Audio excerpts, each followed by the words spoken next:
Everybody that be seeing me a shock and stun, cause it's me, debonair. The man that's done the impossible. None of the people stop and stare. I got richer than the richest man in the year.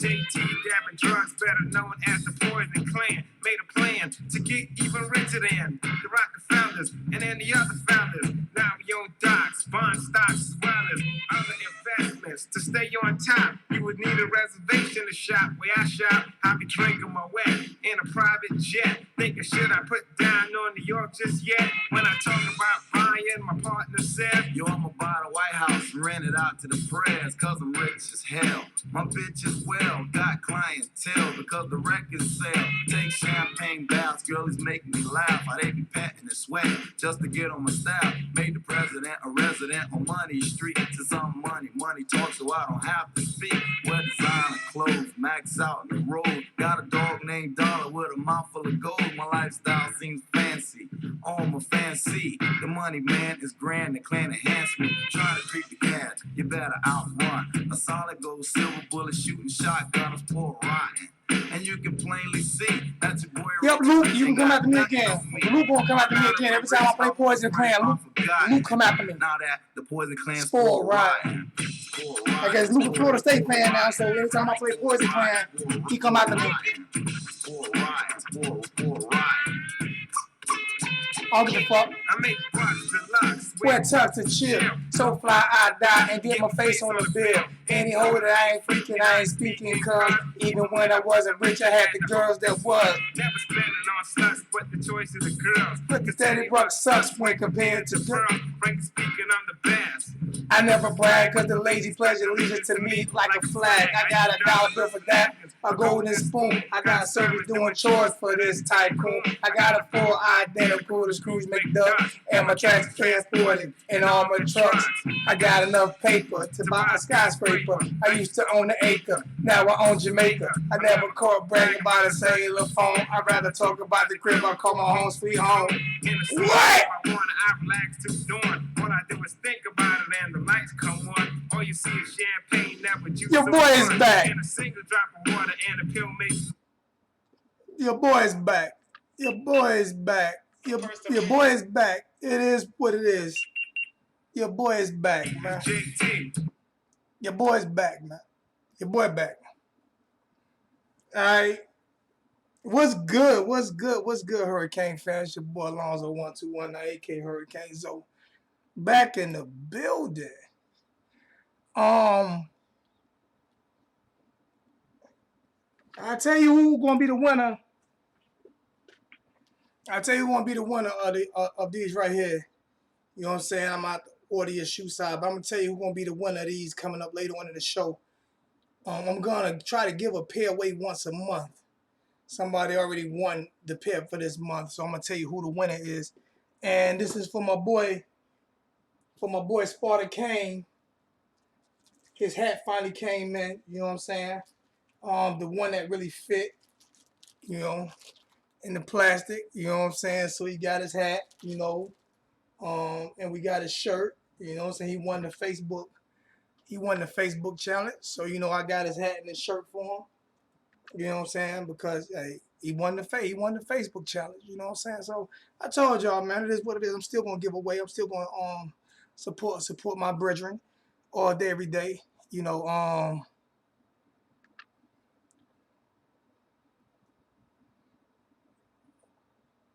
appreciate that, Miami boy.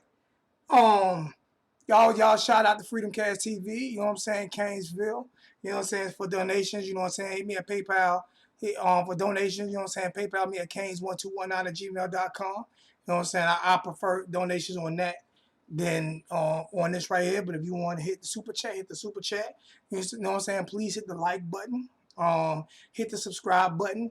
We're going to go on weekly from here on out. I don't care if I have nothing to talk about. That's what we're going to do. I'm going to go ahead and, you know what I'm saying, just, hey, let's go ahead and just do something. I don't care if I got 5, 10, 15 to chat. Don't even matter.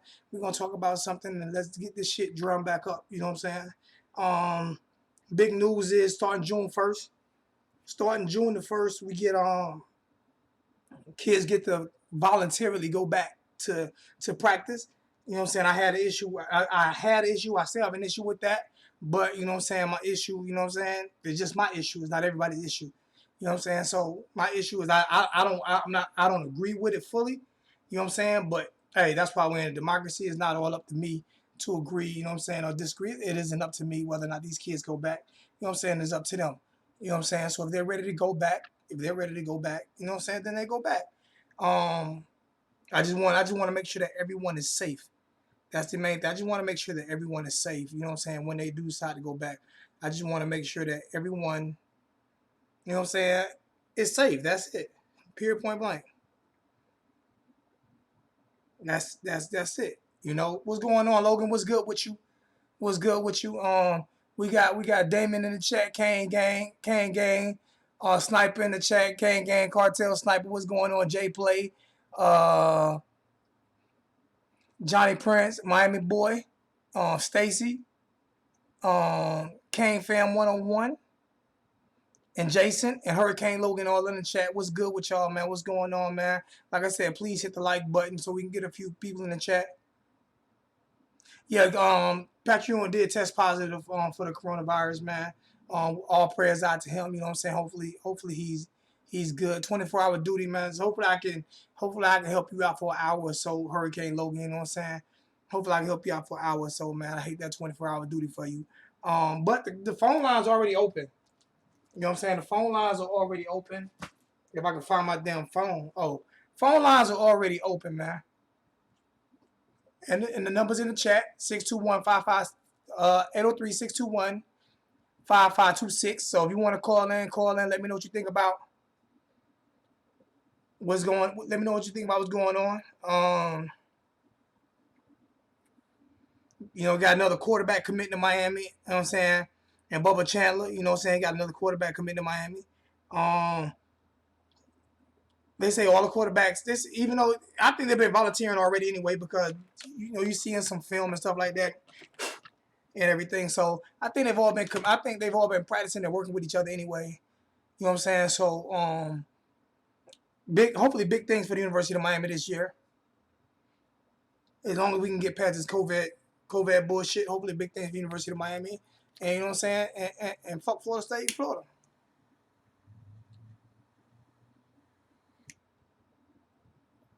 I also had to get a new Twitter account because with my old phone I couldn't get my Twitter account back, so I had to get a new Twitter account. So I only got like 5 Twitter followers, so I got to get heavy on my Twitter game again.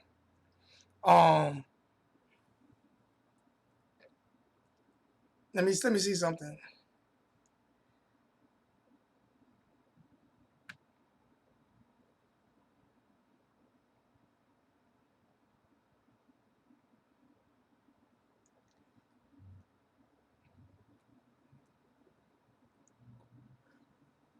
So as we know, you know what I'm saying. I'm thinking this is I'm trying to pull up the whole schedule for 2020, which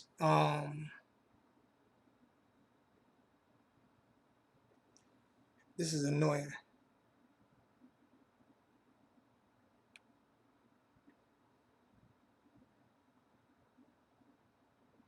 For some reason it didn't give me that.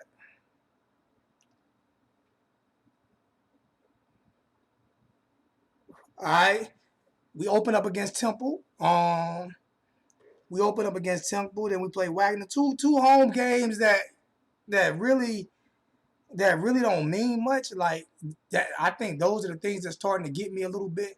Now they're not Cubans. I don't have money for Cubans, man. I don't make that kind of money. I truly think our home schedule hurts us every single year, because when we schedule teams like Temple and Wagner as home games, I would rather them be neutral site games or some shit like that. Because it's harder to get people in the stadium. Nobody wants to come out to watch Miami play Temple or Miami play Wagner. You know what I'm saying? It's like we can't do, and then playing UAB. So to me, we get what is it, 6 home games a year, and 3 of them are wasted. You know what I'm saying? 3 of them are wasted in Temple, Wagner, and UAB. Those are wasted home games. No one wants to see Miami play against Temple, Wagner, and freaking UAB at home. Like, those are bullshit games. I swear they need to get those games off the schedule. If we're gonna beef up this program, we can't have we can't have 3 home games back to back to back like that. That's last year's schedule. To me that's like that's bullshit. They hopefully from here on out, man, scheduling gets a lot better. But Temple, Wagner, and UAB, nah, that's unacceptable. I probably want a 10. I probably would not drive to Miami. I would not make a 9-hour drive to Miami for any of those home games. So more than likely, I'll be giving all those tickets away. What's good, Ernesto? What's going on with you?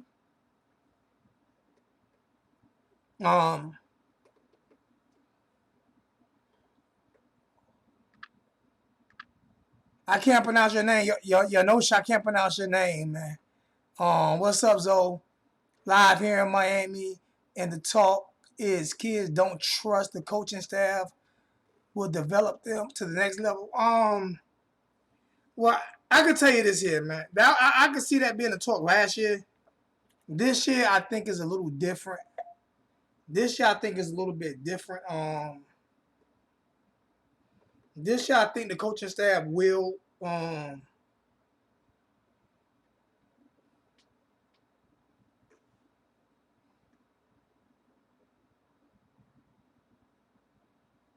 That's a nice Mustang, Hurricane Logan. Gotta get you switched over to Chevy though. Gotta get you switched over to Chevy because when that blazer pull out, when I pull that blazer out, I'm gonna line you up now. When I pull that blazer out, I'm gonna line you up. You know that, right? We gonna line up in Miami. We gonna go live. We gonna line up.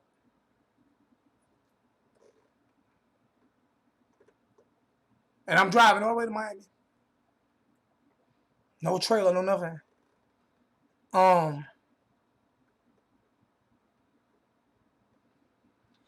Yeah, I mean, I understand that Miami boy just warm up games. I understand that, but at the same time, man, we have got to do better than those type of warm up games. Serious three bullshit games, 3 bullshit home games in a row is not what we need as Miami Hurricane fans, man. We don't need it's hard enough to get people to come to the stadium. It's hard enough to get people to come to the stadium. You know what I'm saying? To watch the games, but then when you have those teams Wagner, Temple, and UAB, no one wants to come to those games, man. Those games I don't even want to go to. Exactly, with John. We need to make Michigan State a warm-up game. That needs to be a warm-up game. Like, for real, that's what Alabama and Clemson do. They make Michigan State warm-up games. You know what I'm saying? Like, for real. To have those 3 home games is a disappointment to the fan base. It's a disappointment to people who buy tickets. You have got to have a better home schedule than that. You know what I'm saying? We are not. I mean, it's bad enough that we are in the ACC Coastal, but then you pick 3 bullshit teams like that for us to open the schedule with, and then you expect people to come out. You expect people to come out and watch that, and I can't get mad at Miami fans for not wanting to go to those type of games.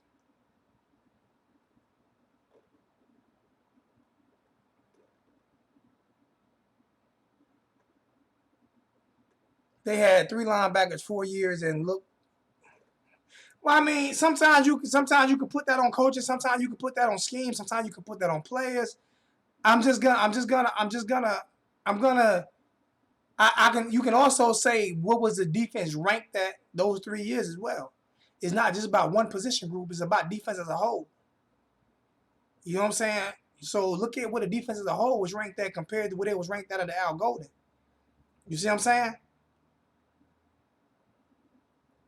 I think all 3 years there was a top 10 defense, if I'm not mistaken. So, I mean, and Cedric Redwine developed. Mark Carter developing. You know what I'm saying? Jaquan Johnson, he developed. So we have to look at those things as well. You know what I'm saying? We just can't look at the linebacker group and say that, You know what I'm saying? Maybe the linebacker group, maybe they weren't up to par. I know one thing. Manny Diaz, and a lot of coaches, most coaches have this favoritism thing. Manny's not the only one. A lot of coaches play players that, you know what I'm saying, that they tend to understand more, that tend to come to them more, that tend to talk to them more. You know what I'm saying? So I think we need to get out of that favoritism stage, but at the same time, we can't, you know what I'm saying? The defense, as much as they will put on the field, in bad situations, as much as they was put on the field, I mean, it's kind of hard to get down on the defense. I want to see an offense that's halfway decent with the defense, and then judge the defense, But the the few years that we had under Al Golden, it was the offense that was good, the defense was bad. Then a few years we had under Mark Richt, it was the defense was good, then the offense was bad. The 1 year we had under Manny Diaz, the defense was okay, but the offense was bad. So we have to at least get, you know what I'm saying, we have to get both of those guys, both of those units and cohesive. You know what I'm saying? Both of those units need to be good, or at least see what they're like. You know what I'm saying? Yeah, number one defensive tackles for loss. So I mean, we didn't do great. We did a lot of good things on defense this year. We did no good things on offense.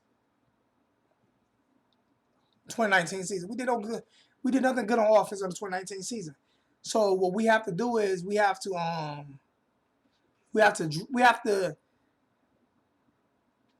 play better this season. Who's going to be the starting linebacking core? You know, who do you think is going to be starting linebacking core? You know what I'm saying? Um, I'm taking phone calls.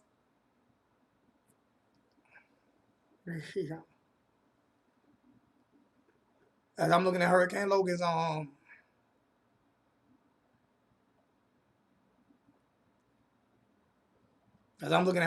Logan's car.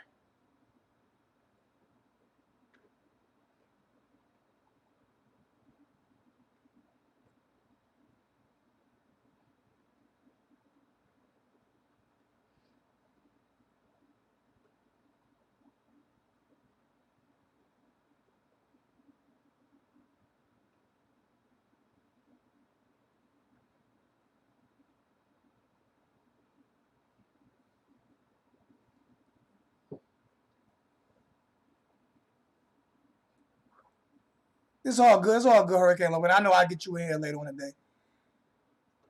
Um, I'm speaking. You got your name. I'm gonna start call your name gonna be YY. Your name gonna be YY because I can't pronounce your name. I can't pronounce your name. Don't get mad at me.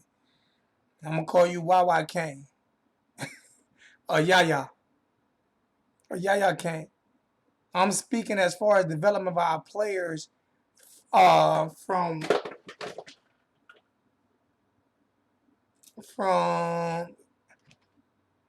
year to year don't seem to make jumps in production. But not all of our players. Like I say, not all of our players. Some of our players don't make some of our players don't, but no, not all of our players. Not all of our players. Some don't make jump, but a lot of them do. And you also have to realize that we've been on probation. See, people still don't understand that Never Shapiro shit really hurt us. So a lot of the players that we were getting, you know what I'm saying, that we were playing probably wouldn't have started on other teams. So did they play better? Did they play better? Did they play good? Did they overplay themselves? I'll tell you what, you'll see as some of those players that got drafted and walk-ons in the NFL, you'll see whether or not they develop in the NFL or not. All I know is I can't go off of last year going into this year. That's the one thing I can't go off of last year going into this year. You know what I'm saying? I can't do that.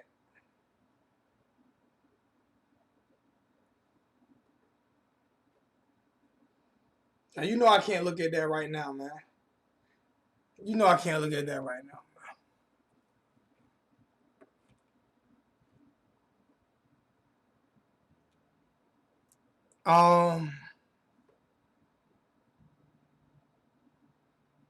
We got him another Mustang that I'm gonna destroy when I see it. I'm just saying that this bruh. That 6.0 LS motor in that Blazer with that turbo. I'm just saying, just be ready for it. It's getting done. It's getting done as we speak.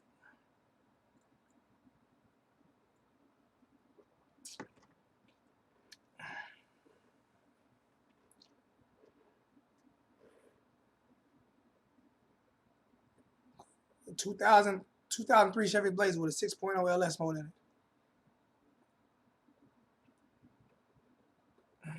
The new version of the Typhoon. People remember what that truck did. What's good? What's good? What's good?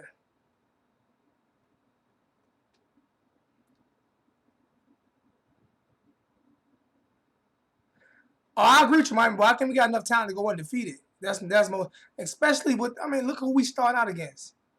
Especially with who we're starting out against, I definitely think we have enough talent to go undefeated. You know what I'm saying? The problem in their lives is I don't know. I don't know what happened to Slim, Eric. I don't know what happened to Slim.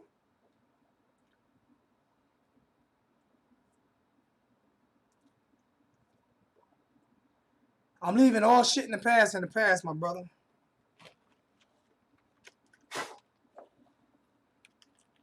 For real, I am truly blessed. I'm telling you, I'm truly blessed. I'm not paying attention to anything negative that had to do with what happened last year. As you grow sometimes, and then people see weaknesses in you when you going through problems.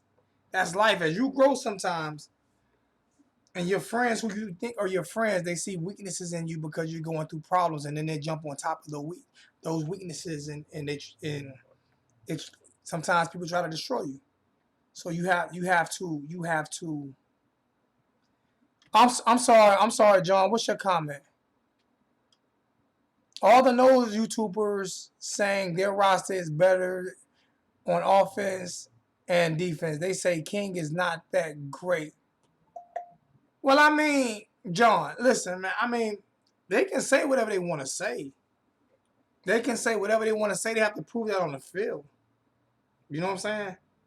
That's something they have to prove on the field.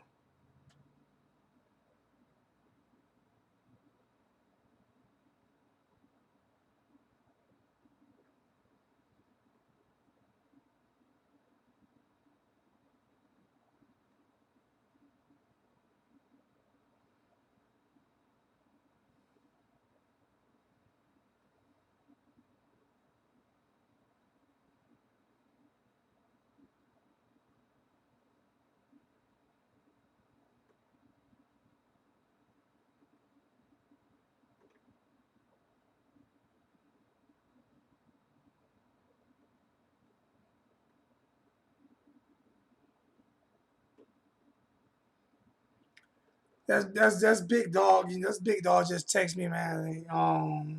That big dog just text me.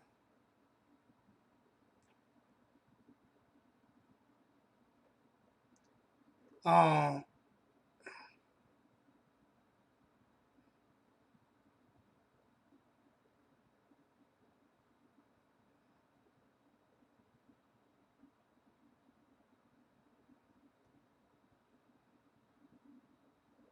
hold on.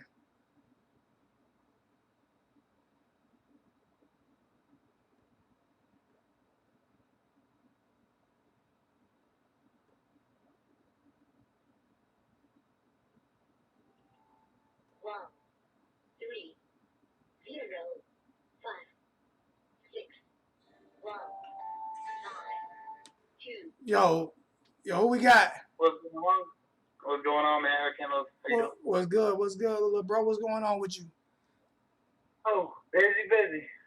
Yeah, you say you on 24-hour shift, huh? Yeah. Yeah, I'm telling people I'm not too concerned about like whether or not the player development. We'll see that as the year goes along. You know what I'm saying?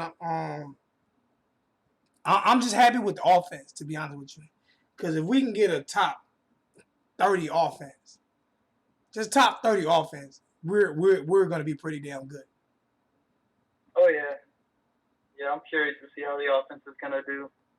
I'm ready for this whole COVID stuff to go away so I can focus and hear about more football. I guess It's not going nowhere no time soon.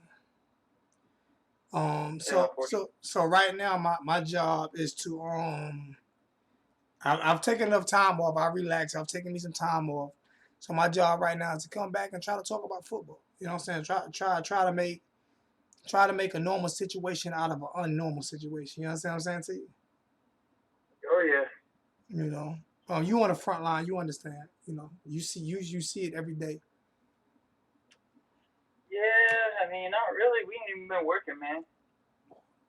It's crazy.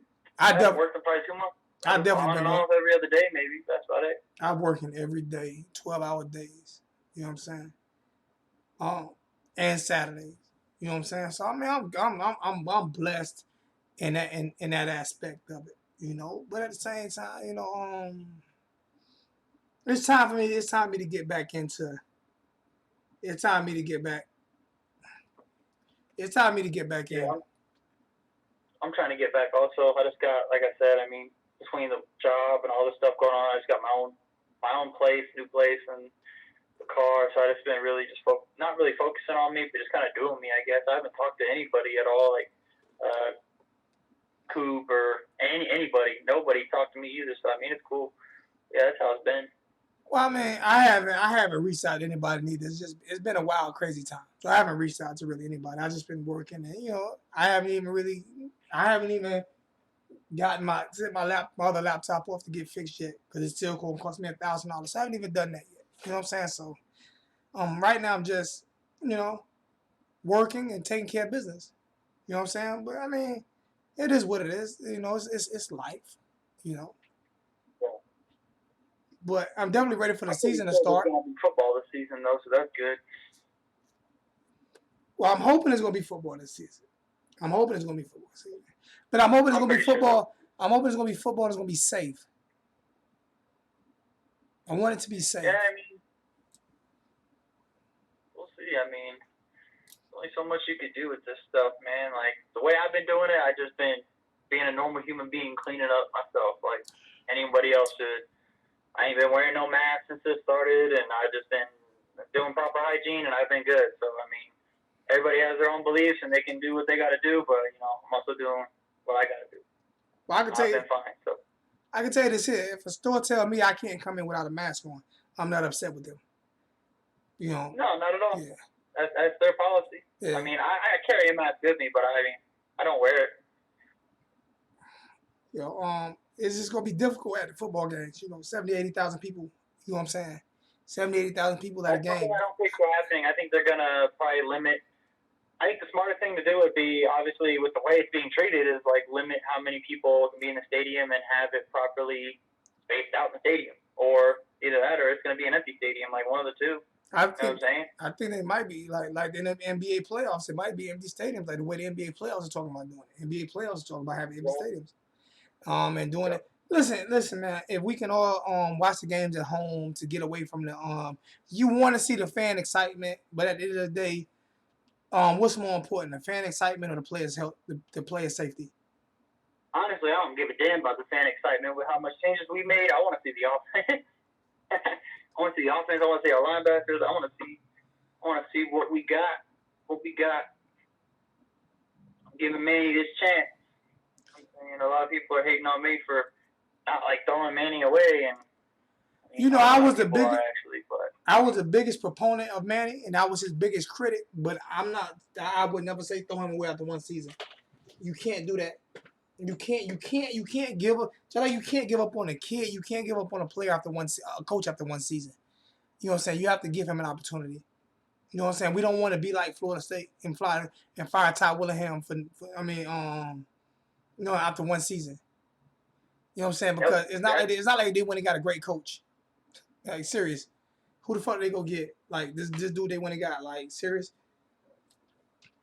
I mean, I'm not worried about Florida State at all. I'm more worried about Florida right now.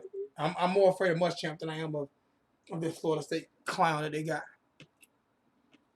I'm really not worried about anybody on our schedule. I'm worried about us. Oh yeah. How it always is. So everybody talking about Michigan State. Michigan State. I mean, like, I know we didn't do nothing last year, but Michigan State's really not good.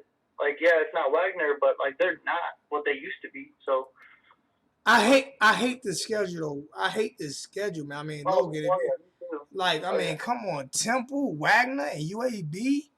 The first 3 home games, I feel like I'm wasting money on season tickets. I feel like I'm wasting money. If I want to watch JUCO football, then I will pay for JUCO football. I'm paying premium prices for JUCO football.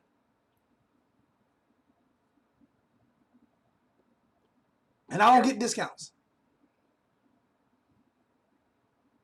I saw, when did I see it? I think it was yesterday or the day before. I saw King was on the field and he tagged like a bunch of receivers and said, "Where y'all at?"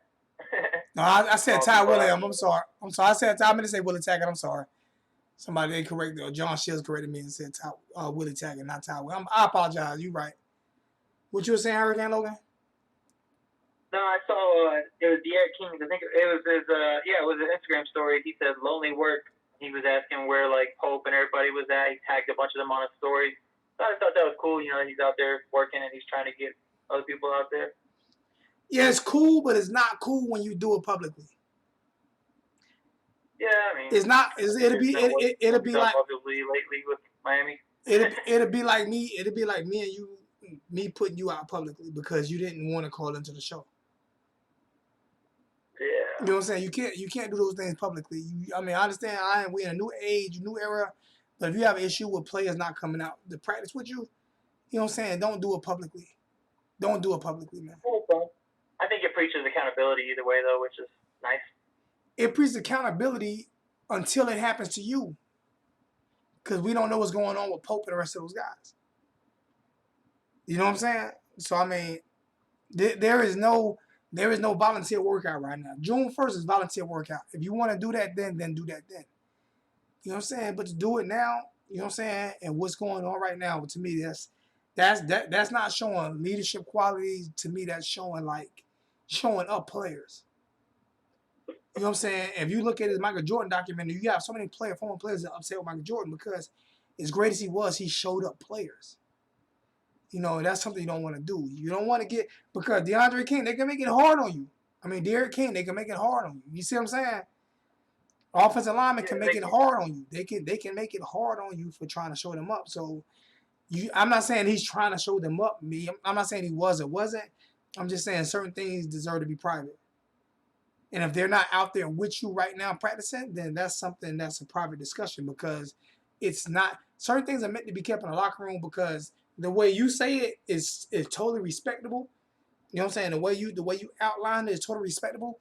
But how many people won't outline it the way you outlined it and say that those guys are being bums? You know what I'm saying?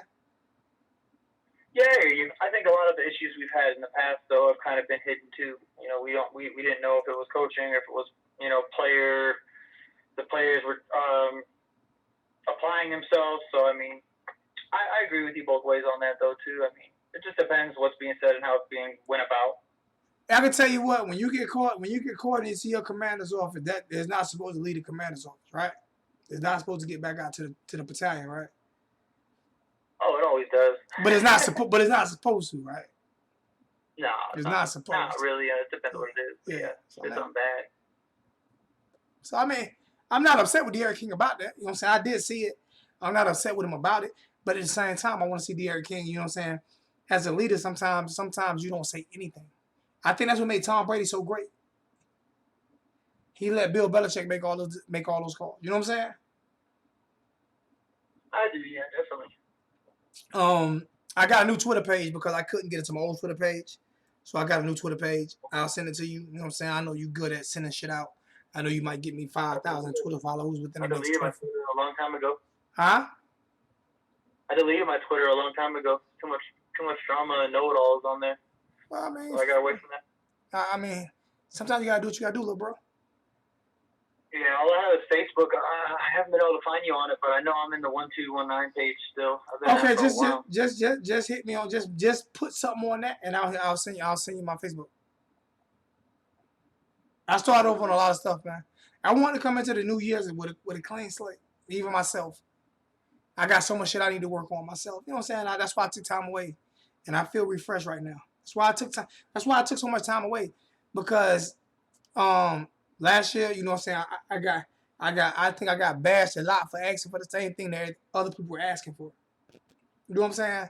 So now I don't have to ask for anything. I'm good. You know what I'm saying? I am. You know what I'm saying? People want to donate, they can. If people don't want to donate, they don't have to. I'm still gonna give away shoes. I'm still gonna give away shirts. You know what I'm saying? You see the shoes I'm giving away now, right? Yeah, I saw him. I think it was yesterday. He went live the day before. I saw. Yeah. I'm about to show them again. You know what I'm saying? They're comfortable as fuck too. Oh my gosh, these things are comfortable as hell. These are being given away tonight. You know what I'm saying? And certain people gonna get some. You might get a pair regardless. You know what I'm saying? Because your donations were imperishable, so you might get a pair regardless. But certain people got to earn it. Then certain people, I'm just gonna give. You know what I'm saying? Certain people are gonna have to earn it, and then certain people are just gonna get shit. People like you,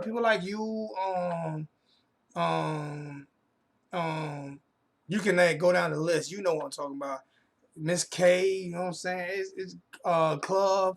It's gonna be people that I'm just gonna send shit to, because I'm in that position now, to where I can do it.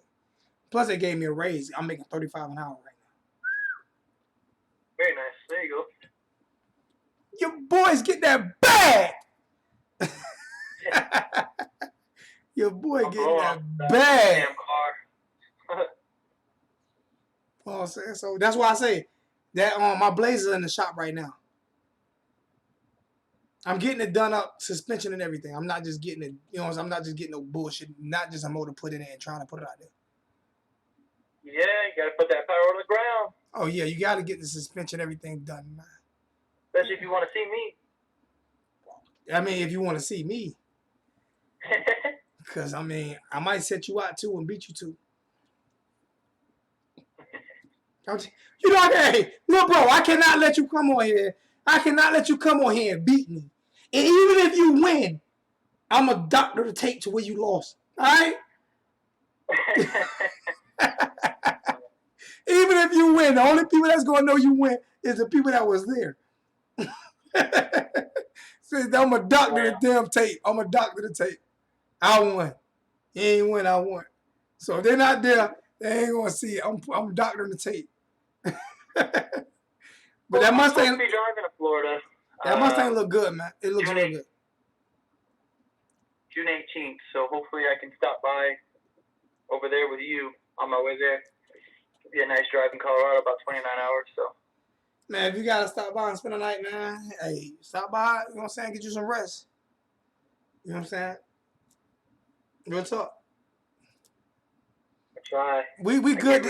We good this year, man. I swear, man. I telling you, man, I'm so ready for football. I'm so ready for the excitement of this, man. I'm so glad to be back to being me. Yeah, I miss the old Zoe, the one I knew in what, 2017? Yep, I mean, when I first saw you live, and you were just a straight savage. You know what I did? I tried to be. I tried. I miss that Zoe, man. I'm not gonna lie, I miss that person. That's Zoe back. You know what I did, man? I tried to be nice, and Mark got on me. Mark Dudley got on me. You got on me real hard. Stacy destroyed me for not being me. I had so many people destroy me, but you know what I was trying to do, man? I was trying to cross over a little bit, you know, trying to grow the channel and cross over a little bit. You know, and Cassandra Mitchell, one of my most favorite people in the world, Duke Johnson mother, you know, and she told me you have to balance. She said sometimes you're a little too harsh, and then sometimes you try to appease too much. You have to balance. She has such a great mind. Like Cassandra Mitchell, I give all respect to her because she has such a great mind, and she is the truth, bro. She is the truth, and she let. Yeah, I talked to her a couple of times. Yeah, very genuine. Very genuine. So once I heard what she had to say, because she was upset with me about a few things that I said, you know what I'm saying? And she let me know. And I was scared. Cause I can't be. Yeah, my view of it is like, I mean, look at where being nice got you. You know what I'm saying? Like, Gosh, yeah, got me shitted on. exactly. You know. But I was doing what everybody Really, else wanted me to do. I'm not gonna lie. I'll be straight up. The best entertainment with you was that person. Like, honestly, I loved it. That was literally one of the reasons why I always was like, let's go. Like, you know what I'm saying? I still come in when I can. I mean, I know you don't come on as much because of all this stuff going on, but like, that was my favorite part, bro. Was where like somebody would say some crazy nonsense. You'd be like, you would literally just tell them straight up, like, yo, if you don't donate, I ain't gonna read your comment. I'm just like, there you go. Like, yeah, but I mean, I got to the point where I started trying to, because everybody kept telling me to collab with this person, collab with that person. So I started trying to collab, and I wanted to help, make sure I helped everybody out. But to be honest with you, the only people that ever kept it real genuine with me was, I mean, if I'm not, no disrespect to T2Y, he just started, you know what I'm saying? But he's a genuine dude. But the only person that I feel like really kept it genuine with me was Junior and the Big Dog, and All About the U83, and that's really about it. But even Kane Shades, even when me and Kane Shades going through the beef, and I know y'all guys go through the beef, you know what I'm saying? Even when I was going through it, they called me to make sure I was, well, not bold, but you know what I'm saying?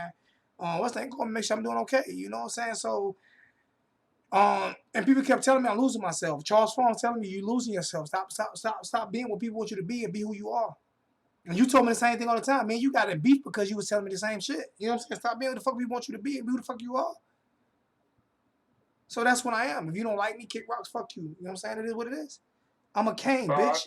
I'm a Kane. I'm telling you, that's how it's been with me. Like, since I got my new place, and like I've been like I know people say this a lot. Oh, I'm doing me. Like, bro, I'm telling you, I'm doing me. Like, I'm worried about me. I'm taking care of me. And ever since I've been doing that, nobody's hit me up. No one's hit me up to check on me. No one's asked how I was doing, and that's fine. But that just shows you how people are when you're not there, like giving them handouts or what like whatever it may be. You know what I'm saying? Because like I'm not no millionaire, and I'm not like living my best life. But I'm trying to do the best I can. You know what I'm saying? I tell you what, you definitely on that. Nobody's been around, and like that's cool with me. You definitely kept this channel afloat with a lot of donations you made. Got a donation from Mark Dudley to $10 donation. Keep doing what you're doing. This is the first donation of the night. Mark Dudley, keep doing what you're doing, Zoe. Glad to hear about your promotion. It was a promotion, but it was more. They owed us money. They hadn't given us a raise for a while, so they did that too. But yeah, man, it definitely helped. It helped a lot. You know what I'm saying? That money helped a lot, and I'm totally blessed. I mean, I'm telling you, like, I'm not wanting for nothing. If people want to donate, they do. If they don't, I'm not. I was hurting last year, and that lets you know. And when you're really hurting, you're going through a divorce, and you're really hurting. The people that will try to seize on that and take advantage of that. I had people say your wife left you when that wasn't the truth, and people know it wasn't the truth. You know it wasn't the truth. Even when my wife came in here and threw a hissy fit, the first person that called me was Uncle Lou to check on me after we went through everything we went through. You know what I'm saying? I haven't seen or talked to him in a while. I mean, you're gonna have beefs with people, but like I said, I think people took advantage of me. Like even Mark Rogers, I love Mark Rogers to death, but now he's doing Ohio State videos. How long have I been pushing him to do Ohio State videos? Who was the first person to call him the voice of college football? Who gave him that name? That was a long time ago. Who gave him that name? Who donated to his channel time and time again to make sure people subscribe to his channel? Same thing with the wholesome one.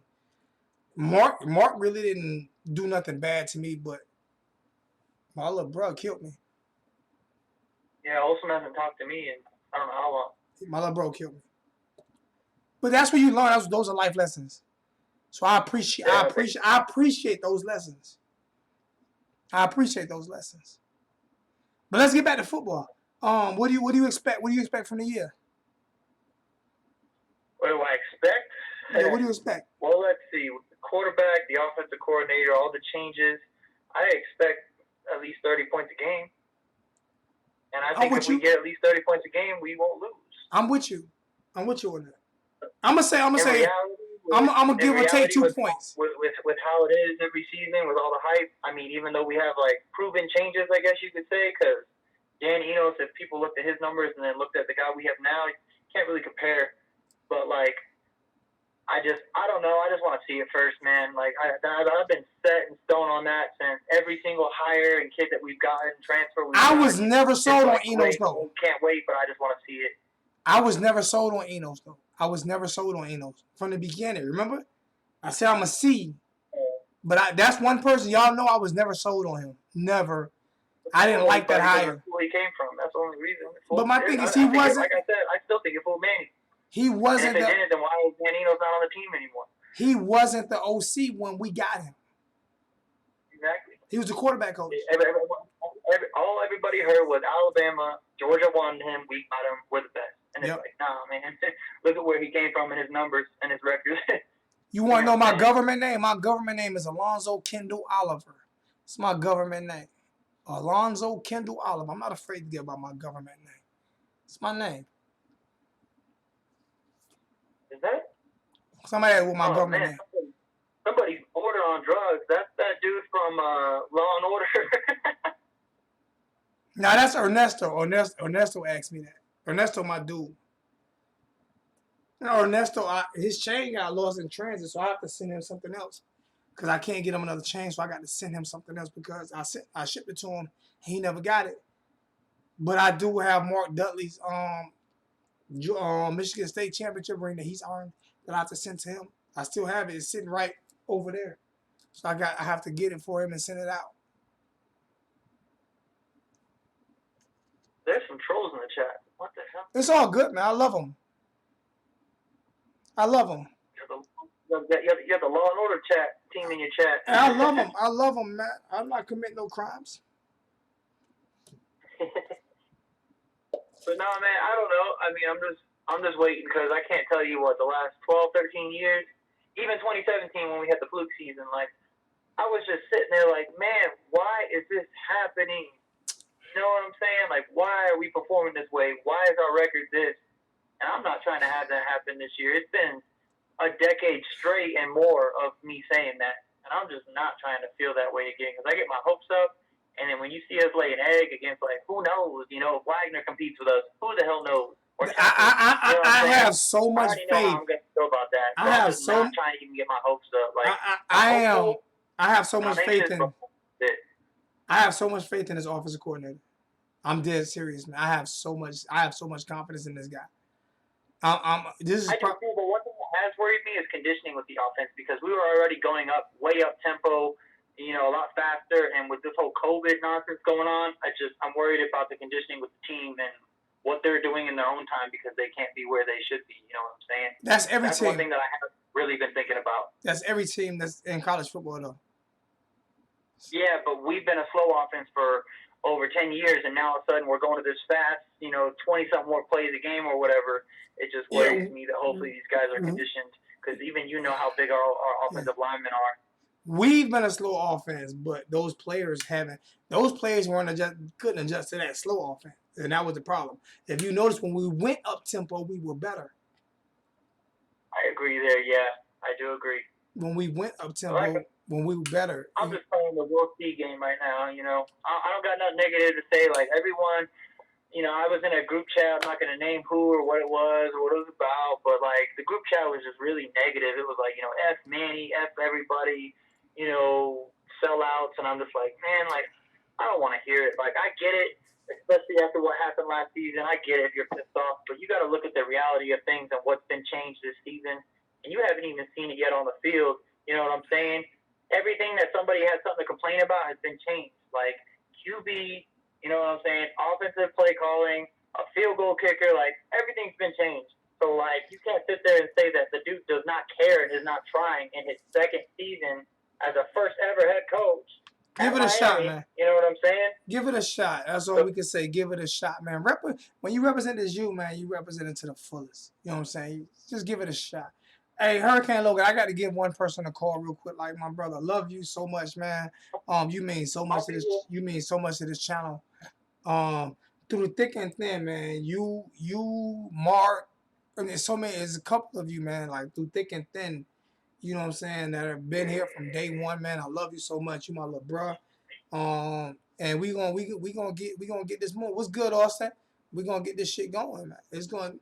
Listen, man. I'm fucking back. Fuck all the not nice guy bullshit. Anybody got an issue with Hurricane Logan? I mean Hurricane Zoe, Hurricane Logan. Fuck you. All you motherfuckers, fuck you, die slow, motherfucker. My fofo, make sure all y'all kids don't grow. You motherfuckers can't see us or be us. We motherfucking hurricanes. Motherfucking Miami till we die. 305. We bombing you motherfuckers. You motherfuckers ain't mob. We mobbing. We killers and gorillas. All you motherfucking fears. You niggas mad because I've got guns in you motherfuckers back. Huh? Ain't that how we do Hurricane Logan? Little Tupac. Little Tupac. Well, I'll be here, man. I don't get off till 9 in the morning tomorrow, and it's only 7 o'clock at night, so I'll be here watching. All right, bro. All right, man. Take care. You too. Let me make this quick phone call. See if I can get this in, man. Let's see if I can get this in. Let's see if I can get this in, man. Hello.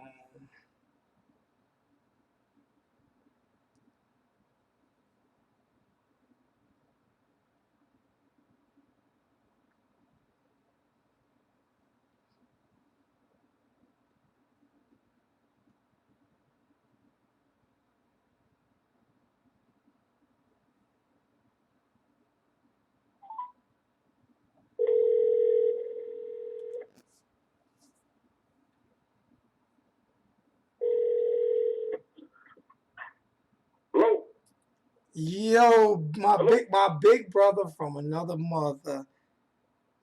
Big dog. How you doing, brother? Man, I haven't been live for a while. I've been taking a hiatus, and I appreciate. I know you kind of down in the weather, so I appreciate you blessing me with a couple of minutes of your wisdom and knowledge, man. If anybody, It was a pleasure for me, so. man, anytime I can talk to you, period, it's a pleasure. if anybody don't know, like my favorite analyst of Miami Hurricanes football of all time is Junior and the Big Dog and Cam Underwood. I'm just being honest with you. You know it. Thank you, brother. You already know it from day one when I see you and your son, man, and I see how y'all guys break down film. It's unprecedented to me the way you and Cam Underwood, can do things, and you have to pay homage. And when it comes to film breakdown, there's no one on earth better than you when it comes to film breakdown and also knowing players and past players, present players, and future players. So I'm always grateful to have you on the Barbershop Talk, which this is your show as well. So yeah, we were gonna get started doing it on a regular basis when all this craziness with the coronavirus came on. Yeah, it's gonna get back going though. You and Junior. It'll be me, you, and Junior, man, and we'll pick a guest every week to come on. But it's gonna get going, and we're gonna go from both channels. You know what I'm saying? This channel we can be as ruthless and as reckless as we want to be. On your channel, we'll be a little bit nicer. Still a little bit ruthless, but a little bit nicer. You know I love it. You have to think. I don't know if people know this, but they see us interact on the show. They think that's just for the show. They don't realize that sometimes when I get on the phone and I look at my phone and 3 hours look by. Oh, we'll talk forever. Me and you will talk forever. It's like you're not. People get mad at me for like paying homage, but your knowledge of the game is like unprecedented. Awesome. It's unprecedented. Thank you. It is. It's truly unprecedented, big dog. I mean, I don't know anyone who knows more about. How you doing with all this craziness going on? Everything good with you? I'm living day by day, my brother. I'm working. I'm blessed. I'm working. I haven't had any symptoms of anything, so I'm totally blessed. I listen to you and your son. I listen to you and Junior. I'm so happy about my little niece and nephew. They seem to be growing and getting bigger and stronger, and you know what I'm saying. I'm just happy to see that you guys are doing great as well. I know you Thank have. you, I know brother. you're having a Did few you problems. see the pictures of the little ones wearing all their cane flags? Yeah, I need some pictures for me though. Tell Junior to send me some pictures. I'll have you send you some because he has a whole bunch of with the wearing their canes once, and so they got the little baby canes on the way. Guess who really likes you though? Guess who What's really? Sparta. You know Sparta What's that, Kane? buddy? Sparta Kane? You know Sparta Kane, the guy who wears the Yeah, Sparta man? yeah. He's a big fan of yours, man. He's a huge fan of yours, man. Oh, that's awesome. I love to chat with him sometime. Oh yeah, well I'll have him on with you, man. He's a huge fan of you. He's an intimidating looking guy sometimes, man. But he has a big heart. That's what matters, man. What matters is what's on the inside. Let me see something. Somebody just asked us a question. John Shields asked me a question. John said, Zoe, do you and Big Dog think our 58 game home win streak will ever be broken? No. That's my opinion. No, it'll never be broken. Yeah, I don't see that ever being broken. I mean, you have to look at it's hard for teams to, even the best teams, it's hard for them to get to 20 in a row. Yeah. I mean, it was amazing that Florida State got close to it with 54. Because I never thought anybody, in the late 90s, when they had that big run of theirs, and of course we ended up breaking it and taking it away from them. But I don't see anybody getting ever within smoking distance of that record. That 58 in a row. I mean, that's what I tell the young guys, that they don't understand that for us older teams, we were used to. I mean, we were spoiled with success. Yeah. We expected to win every single big game. We went an entire decade without losing at home. Yeah. Think about that. That's crazy. An entire decade without losing at home. And playing top-tier teams. Because, everybody would cancel series with us. We make these series, and then we give them their L's, and they started canceling their series, like the Gators did, obviously, but Oklahoma canceled with us, Notre Dame canceled with us, Nebraska, I could go on and on. But we had everybody scheduled. In fact, then we were independent. Yeah. I have the OG. We make up our own schedule. We don't schedule 5-6 games against ranked teams every single year. I have the OG, Uncle Lou in the building, the OG, one of the originals of YouTube, period, point blank football. Appreciate you, Uncle Lou, joining the chat, man. Love you, bro. You know what bugged me out, though? You know what bugged me out, Big Dog? If we keep scheduling Temple, Wagner, and UAB, we might beat our own record. we got to schedule Wagner 58 times. Oh my God! I'll tell you what, I'm kind of glad, at least, especially with all this craziness going on, that we have a soft schedule to start. If they end up playing a full schedule, it'll be nice having those gimmies early on. I'm not going to those games. I'm not going to those games. I'm not driving to Miami for those games. I'm not doing it. I'm not doing it. I'm not going. I'm not driving to Miami to watch us play Temple, Wagner, and UAB. I am not doing it. I will not be in Miami. I will not be in Miami until we play. Until we play Florida State. That's crazy. I'm going to admit to you something. I did not know that Wagner I didn't even know Wagner existed. I had never heard of Wagner until we scheduled it. Because at least, obviously everybody knows Temple and UAB has had a good program. So those are, fairly legit schools, but I did not know that Wagner I didn't know where Wagner was. I had to look it up. Where are they? I don't know. Where are they? In Kansas or something? No, I think they're in New York. I think New York State. They're in New York State. I'm from New York. I ain't even know that. I think it's New York, New Jersey. I believe it's New York, but I think they're upstate New York. Oh my gosh! Somebody asked a question. And I didn't even know that they played football. Much less that they would schedule a team like University of Miami. What the freak happened? Like, we couldn't. I would rather play Florida Atlantic again. I mean, come on, let's not. I don't see the point of playing some small school, You know, I mean, and I like having that footprint because we are starting to pull some really good players out of that whole northeastern area. You know, remember we had Jason Blissett, Jared Harrison Hunt, Adam Al-Gamal, Tyreek Austin Cave, who's from Jersey. The other three guys were from New York. So we're starting to pull some players from that area, and I like that idea because I think that area You might be is a on to little bit something. under-recruited in terms of talent. But playing Wagner is not going to increase our footprint in We that should have area. played Rutgers. We should have played Rutgers. Exactly. That would have been better. Exactly. At least Rutgers, you would think, well, that would be a better thing to play. But Wagner? it is what it is. I mean, I guess we can't really. I just don't see the point in it. Really, I don't. I'm gonna tell you like this If here. we're gonna play. I'd rather us see play. Give an in-state school that money. Give a Florida A&M that money. Yeah. Give them a Zoo Cookman that money. You know, that's what I'd rather. If you're gonna play a smaller school like that, then make it an in-state school that it helps that in-state program out too.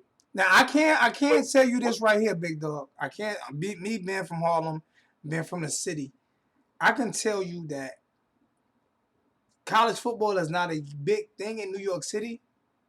But if they are college football fans, if they are all University of Miami fans. I'm dead serious. They are all they are all University of Miami fans, and it's because of the lifestyle. Like if you are a college football fan in New York City, 9 times out of 10 you are a University of Miami Hurricane fan. I can guarantee you that. Yeah, you see it. Well, you saw it. I think it was when Jerry Hunt was he committed. All the kids in the stands that had U hats on and U shirts, and I'm sure. I mean, obviously, a lot of reward for that occasion, but they had them. They at least had them. And yeah, I think there is a lot of Hurricane fans because in New York, you have Rutgers is in Jersey, and then you have Syracuse and upstate. Don't care about none of them. But really, other than that, you really don't have much of a footprint in all of football. Do you know in New York? And New York City is a basketball town. Yeah, but I mean, you got a lot of Giants fans, you got a lot of Jets fans, but when it comes to college, they love college basketball. But they love college football too, and they are all Miami fans. And if you look at, you know why it's like that? Because from the first days of hip hop and rap, everybody wanted to move to Miami. Like if you listen to a young guy like Neek Bucks from Harlem, he talks about Miami all the time. All the rappers, you listen to Jim Jones, he talks about the Miami swag, the Miami vibe. You know what I'm saying? And especially when you're from Harlem. Harlem and Miami has a lot in common. So most of the guys, even though a lot of people move to Atlanta, everybody wants to be in Miami. All the New Yorkers want to be in Miami. But that's the thing that I know that a lot of younger fans, they don't like it when us old heads talk about how it used to be. But the thing is, the people that weren't around then, what they don't understand is the way Miami dominated football culture, period, in the NFL and on Saturdays. They dominated. They didn't just dominate football culture though. They dominated the landscape of sports. Because if you look at basketball, all in college and then go right in the NFL and pick up right where they left off. You listen. Ball in the NFL. You listen to Allen Iverson talk. You listen to LeBron James, even though he's a Cleveland, even though he's an Ohio State fan. Listen to how he talks about Miami. You listen to Allen Iverson. Listen to Miami. Miami culturally is the most. It is amazing how it's a small private school, but makes so much money outside of Miami. Well, and even outside of the swag, if you look at things like recruiting a lot of speed on defense, Miami was the first, and that trickled all the way to the NFL. Miami was the first team that really did that. That had these linebackers running 4-5. That had speed everywhere on the field. You know what we did? What did everybody say when we would go up against the wishbone teams, like Oklahoma and Nebraska? We can't beat them because we're not big enough. Boys are going to push you around, and yet we would set down the wishbone. We move linebackers. We move linebackers to defensive linemen. We move safeties to linebackers. We move cornerback to safeties, and then we move punters Yeah, now we even got a punter who can play linebacker. It's freaking crazy how we But did no, that. but it's and you look at the substitution, like when people start substituting defensive lines Yeah. and going like too deep with the defensive lines. Jimmy Johnson did that before he went to the Cowboys. He did that on Miami. We was going 3 deep. We were going 3 That's deep. what I'm saying. So we could throw in these fresh guys, and they were all monsters. You know, they were all big time players in their own right. But we would throw in all these players, and those are things that carried over and changed the way football is played. I remember Ed Reed dropping down to defensive end in a game. I remember them moving him up. Like I forgot what play that was. It was a couple of times they had a package in where they would shift the defensive end back at linebacker and put Ed Reed on the end. Like, who did shit like that? Like, who would do something like that? Well, so going back, if you go back to look at the 80s, Miami was one of the few schools that ran a truly pro-style offense. Yeah. And, you know, we ran, and a lot of teams, most of the major college teams back then were still running wishbones or you know, different variations of veers, and Miami would run. You know, we would throw the ball all over the place. You know, Brigham Young did that too, but they weren't really a national program until they won the national title in '84. But other than that, Miami was basically made college football change and get modernized. Yeah. And now you see more innovation in college than you see in the pros. You look at Andre Johnson, that first drive against Nebraska, Ken Dorsey and Andre. It's like, yo, what the fuck is this? There you go. Hey, somebody asked you a question. Somebody asked us a question. Stacey Hall asked me and you a question.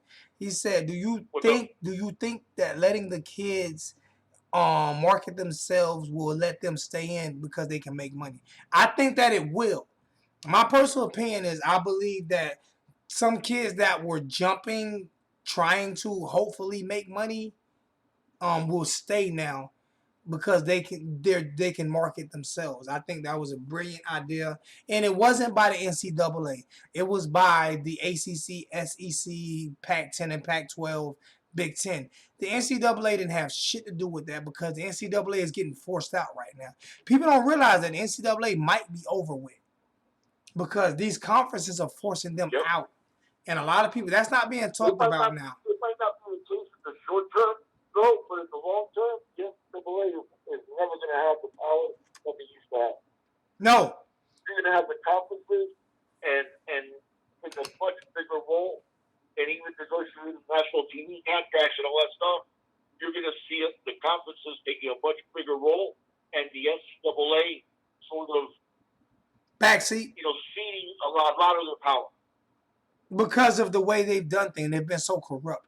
So yes, I do believe that. I do believe, Stacey, that giving the players the power, and it also may bring back one of the greatest football games of all time, which is NCAA football on PlayStation and Xbox, which I want to see come back because those players getting paid for that. There's no reason for those players getting paid for that if a CEO can sit back and get paid. So I do believe that will help, and it'll also help teams like University of Miami keep players because that's when we were deep, when we were able to keep Frank Gore, Willis McGahee, Edgerrin James.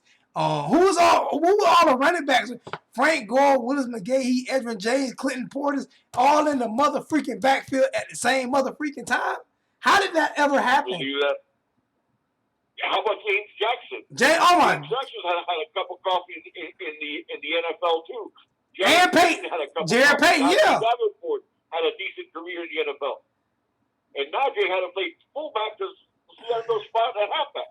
What about the tight ends that sat behind each other?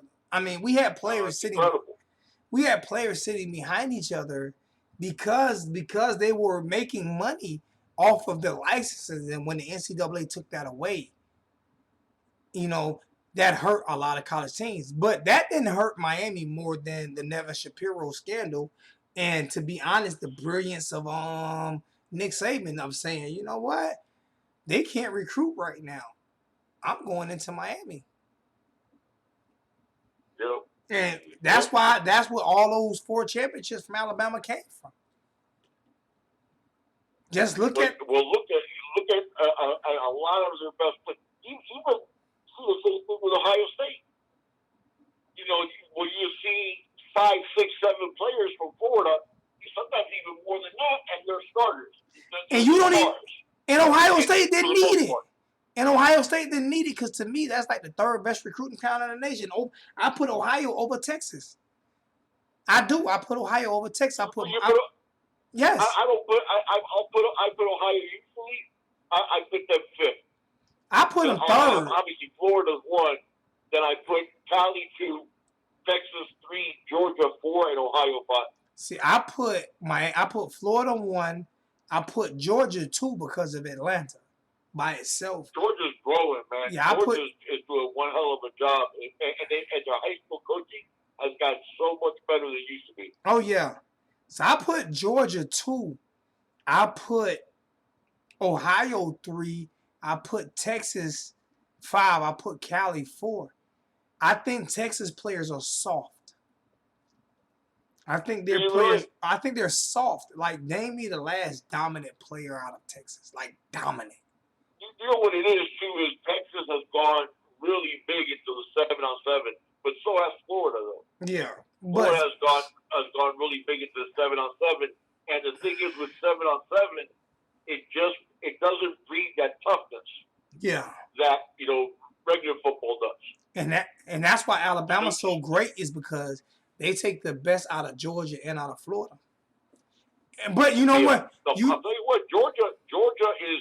I tell people all the time because, like I said, I told you where my rankings were, but Georgia has gotten to a point where they used to be and also ran, and to me, they're every bit as good as California and Texas are. You know who's underrated though? Louisiana. What's that? The state of Louisiana. Yeah, I put Louisiana right after Ohio. Yeah, they can actually break the top 5. But the thing, you know what it is with Zoe? The thing with Texas is it's so damn big. Yeah. And they're so football crazy in that state that they just have so many players, man. I think they have a lot of money. I think they have a lot of money and don't know what to do with it. Could you imagine Florida having money to those high school programs? Yeah, could you imagine money on those high school programs? Could you imagine Florida having the money that Texas had to put into football? Jesus. I mean, just the whole state of Florida. Culture, man. It's that football. Since they're 5 years old, they're playing football. People just look at South Florida. The 3 sports in Texas are pro football. What's up, hot boy Jay? Spring football. You just look at people don't look at Derrick Brooks, Amp Lee, Emmitt Smith. All those players come from North Florida. People think that players don't come out of North Florida. You crazy as shit. You got a lot of help. Ray Lewis, exactly. You got a lot of players from Central and North Florida. Exactly. So it's like, Florida is deep. Florida deep. I remember playing my senior year against Coral Gables, and we played against them, man, and they beat us by like 2 points. I mean, we had that game won. I think that was the year Coral Gables won the state championship. That's when they were good back in the 90s. Yeah. You have. I mean, you used to see it a lot of times from South Florida. We go up and play those teams from Central and North Florida, and I'll tell you what, they gave us everything that we wanted and more. Because you got a lot of good football being played in Central and North Florida too. I was in Panama City. I played for Mosley High School, and we refused to lose to South Florida teams because we got tired of hearing that shit. So we got up for those games, and we won some and we lost. We lost more than we won, but everyone was a fight. Right. That's why in terms of statewide, it's not close. I mean, Florida is not only number 1. Florida is number 1 by a long stretch over whoever is going up in second, whether it's Texas or Cali. Florida is number 1 by far. I mean, there was that 1 year that I think on the ESPN Top 300, Florida had 60 players in the ESPN Top 300. That's crazy. 20% of all the players were just Florida. And most of them from South Florida. Most of them from South Florida. And yeah, that's what people. Tri-County area. Now, like you said, though, and we're doing it. I'll tell you what. Even when you go back to our glory days, we didn't do that well recruiting up in North Florida. Those North Florida kids usually went to Florida State or the Gators. Yep. But we're doing better now. We're recruiting we're getting some really good players out of North Florida, out of Jacksonville. Because you remember for a long time there, we weren't recruiting we weren't getting anybody good out of Jacksonville. And Jacksonville has the ball. Yeah, you got to get that panhandle. People don't realize you have to get that panhandle under control as well in order to win. I think you're going to lose. You're going to lose because a lot of those kids go up to Seminole fans or Gator fans. So you're going to lose your share of battles. But you got to at least fight those battles up in North Florida because there's a lot of good football players there. I would rather fight a battle in North Florida. Is you pull one, and then you pull another, and then you pull another, and then pretty soon you got a pipeline coming. I would rather fight for players in North Florida than fight for players in Texas. You understand what I'm saying? Because as a whole, so I agree with you. I agree with you. And the reason why I say that, I would agree that I'd rather fight for the North Florida kids than I would for the Texas kids. And the reason why I say that is because you have more of a. It's not just about football. It's also culture. Absolutely. And where they fit in. And you have the Charles Farms from Texas that fit in. But how many Texas kids that we got that really fit into Miami? Can you name them? Can you name a bunch? You got more California kids that fit in than you had Texas kids. Yeah, that's true. No, and listen, I always like the idea of recruiting nationally. Now, the thing with Miami is we have to start always with that Tri-County area. Always. And then expand to the rest of Florida, and then you expand to the rest of the country. Now, certain positions, you might not get it in state every year. Yeah. So you might have to go to, pull an offensive lineman out of Pennsylvania. A quarterback. In out of, Nevada, like we did with Brevin Jordan. Yeah. So you might have to. But where is what's the name from? Where is What? Where's Brevin? Not Brevin Jordan. What's the other tight end we got? I forgot the other tight end we got. Larry Hodges? Nah, Will Mallory from Jacksonville. Exactly. And to be honest, like he had a setback last year, but Will Mallory's the truth. Yeah, Will Mallory, what's going to end up happening, I was talking to people about this the other day, that what's going to happen with Mallory is when he goes to the combine, he's going to be that guy. He's going to be that guy. All the scouts are going to start going ooh and ah because he's going to light it up running the 40. He's going to light it up with the broad jump, with the vert, because the kid's a monster athlete. And then he's going to measure in at a real 6'5", and he's probably going to be up to like 240 around then. Yeah. And they're going to fall in love with him at the combine because he has the potential. The thing with Will Mallory, when you compare it to Brevin, where Brevin is production, Mallory is potential. And you're right. Mallory has a higher ceiling, but I think Brevin is a better football player. His problem is he stays hurt. In shorts and a shirt, oh my God, will scouts go crazy over him. I think Brevin's problem is he stays hurt. We can't keep him on the field. And hopefully, let's see if he. I expect big things from both of them this year with Brett Lashley's offense. I think Lashley's going to be very creative in using him. Yeah. I think he's going to like using that 12 personnel where we come out with two tight ends. Could you explain that? He likes going up tempo, and the tight ends that we have are a perfect fit for that because the other team has to make a decision on what are they going to do. Are they going to go nickel? So then we have two tight ends. We can run it right down your throat. Or are they going to go base? In which case, now you have a linebacker that has to cover Mallory or Will Jordan or Brevin Jordan one-on-one. Could you explain the 12 personnel to some of the people in the chat that may not understand what that is, if you don't mind? Could you break just a little bit? Whenever you say you say a number like that, the first number is running back, second number is a tight end. So 12 personnel is one running back and two tight ends. That's why you're 12. So when you have, that type of personnel, you're basically coming out with two wide receivers, two tight ends, and a running back, and you're going to go up tempo. So now the other team has to decide, how are they going to play you? Are they going to play you base? Well, Will Mallory and Brevin Jordan, you can split them out wide. So now you're going to have either safeties. So you're going to have safeties covering one-on-one, in which case you're going to leave the quarterbacks out on an island by themselves with no safety help over the top, which you're not going to do. So then what you're going to do, you have a linebacker trying to stay with Will Mallory or Brevin Jordan. Good luck with that. And then if you don't want to do that, you play nickel. Well, now we got heavy personnel in. We got two tight ends in the game. So we can start running it right down your throat and not even give you a chance to substitute out. And those wheel routes killed in 12 personnel.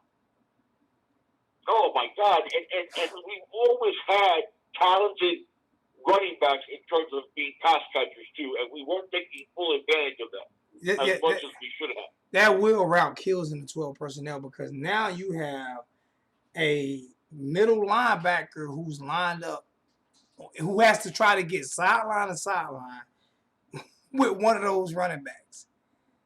And it doesn't. Just think about this. You put Will Mallory in a crossing pattern from the slot as your outlet.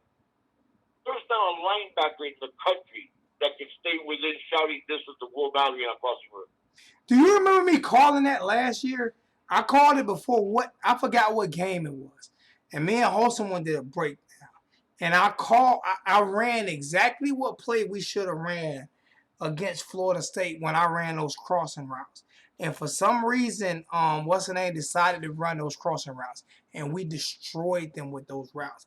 And he asked me what routes should we run. And I explained to him the crossing routes. And he was like, when we did the breakdown after the game, he was like, man, you was right on point. But then we got away from that. For some unexplained reason, So we got away from it. and I don't want to be past last season, and it was so negative, you should just put it in the past. Yeah. But I was just talking about the crossing routes, though. I was just talking about the way. We were promised about the way that they were to use Mallory and Jordan together. Yeah. And we didn't get it. No, we didn't get it. How many times before the season started did you hear stuff like that coming from Enos or coming from Manny about, oh my God, we're going to use these guys in all these unique ways? And where was it? I didn't see it. I saw them do the same exact type of stuff and not taking advantage that you have two tight ends that are matchup nightmares. Because both of those guys are matchup nightmares, Jordan and Mallory. Yeah. And we never took advantage of it in the way we should have. I don't get it. I mean, I just don't get it. I don't get, because like I said, to me, the idea of coaching football is you look at the personnel that you have, and then you find creative ways to move them up to the. And first of all, it usually call a roster. Because if you have a roster full of talented guys, yeah, use each guy's skill set to your advantage. Yeah. One of the things that I was so irate about is by far last year, who was the most powerful running back that we had on the team? What's good, Turner? The most powerful running back? What's his name? I can't remember. Barber, just most definitely. Was he healthy? Was he? See, my thing is, these are the lies that came from the coaching staff last year. Like, he wasn't healthy, but as soon as he played, he was a beast. So, this is a guy who's 5'11", has muscles on his earlobes, he's like 25. Okay? And 12th game of the year was the first time we gave him a short yardage carry. We were the worst team in the country in short yardage, and we did not give Robert Burns a short yardage carry until game 12 of the season. Amazing. And of course, he got hit by two guys and still got the first down. Amazing. I'm gonna let you. Okay, you good. And what I'm saying is, it's not like hindsight is 20. People say hindsight's 20/20. These were all things we talked about before the season started. Oh my God, I can't wait to use. If you imagine if you go heavy, you go like you talk about personnel, you go 22 personnel, where you got 2 running backs, 2 tight ends, and 1 wide receiver. A short yardage situation. And you can go with Yellis George at fullback and Barber Burns at tailback. And we never saw that. Hell, George never even saw the field, basically. And now, he's gone.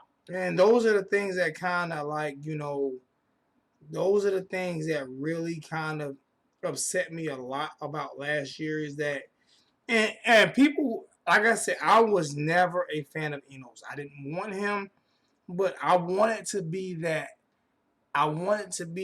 nice guy, that diplomatic guy. Say, okay, we got him.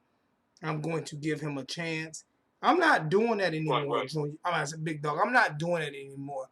If I don't like a guy, I'm gonna talk shit about him until he prove me wrong. Fuck all that. Talk nice about him until he prove me right. Nah, you got to prove me wrong from here on out. As a University of Miami coach, and D'Onofrio wasn't Enos on top of being an unbelievably stubborn coach to his own detriment.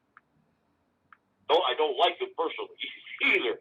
So at least D'Onofrio, I don't think D'Onofrio was a bad guy. He was a very defensive coach for us. But Enos is the most. I mean, he's just. I told Junior got a kick out of it because I said that Enos always acts like he's the smartest guy, and that's who he's in, and he's not the smartest guy. He's alone because he has this mentality and this way of being of, I'm going to make this work because you guys, I'm a genius, and you have to do it my way. And even if he keeps doing it, how many quick plays do we see on 3rd and short that none of them were working, and he kept trying to do them? And you know what bugs me out about it?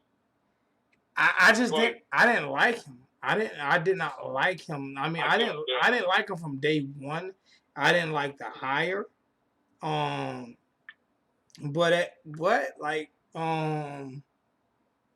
It was a hire that we did. I never liked the hire, and I understand why I didn't like the hire. I just did not like Enos.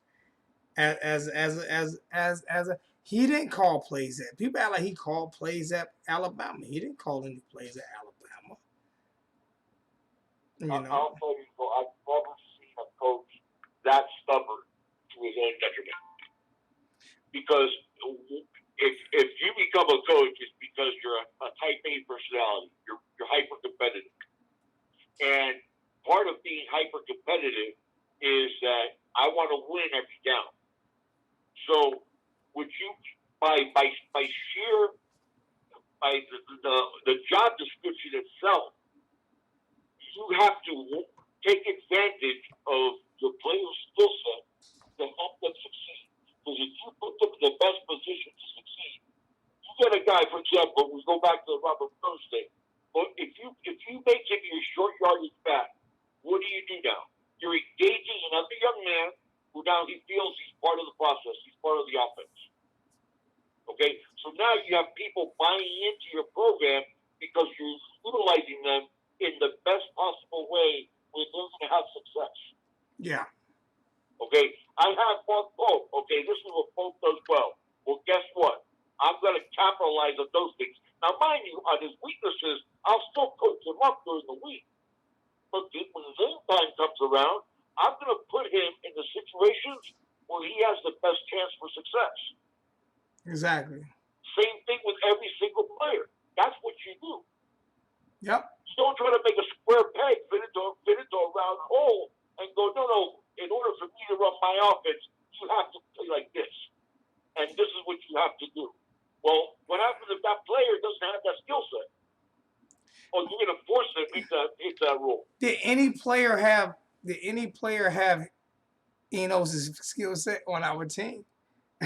I mean, what type of offense? I'm not even going to get into that. Like, you ran a Midwest offense with a bunch of South Florida kids. Well, you're kids. supposed to run the spread coast. You remember that's what we were promised. Yep. And I didn't see any of the stuff that we were promised, or very little of it. you know the blessing of it is though.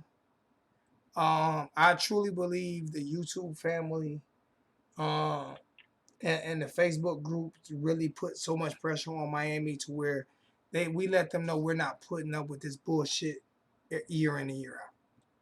We're not doing it. There you go. I remember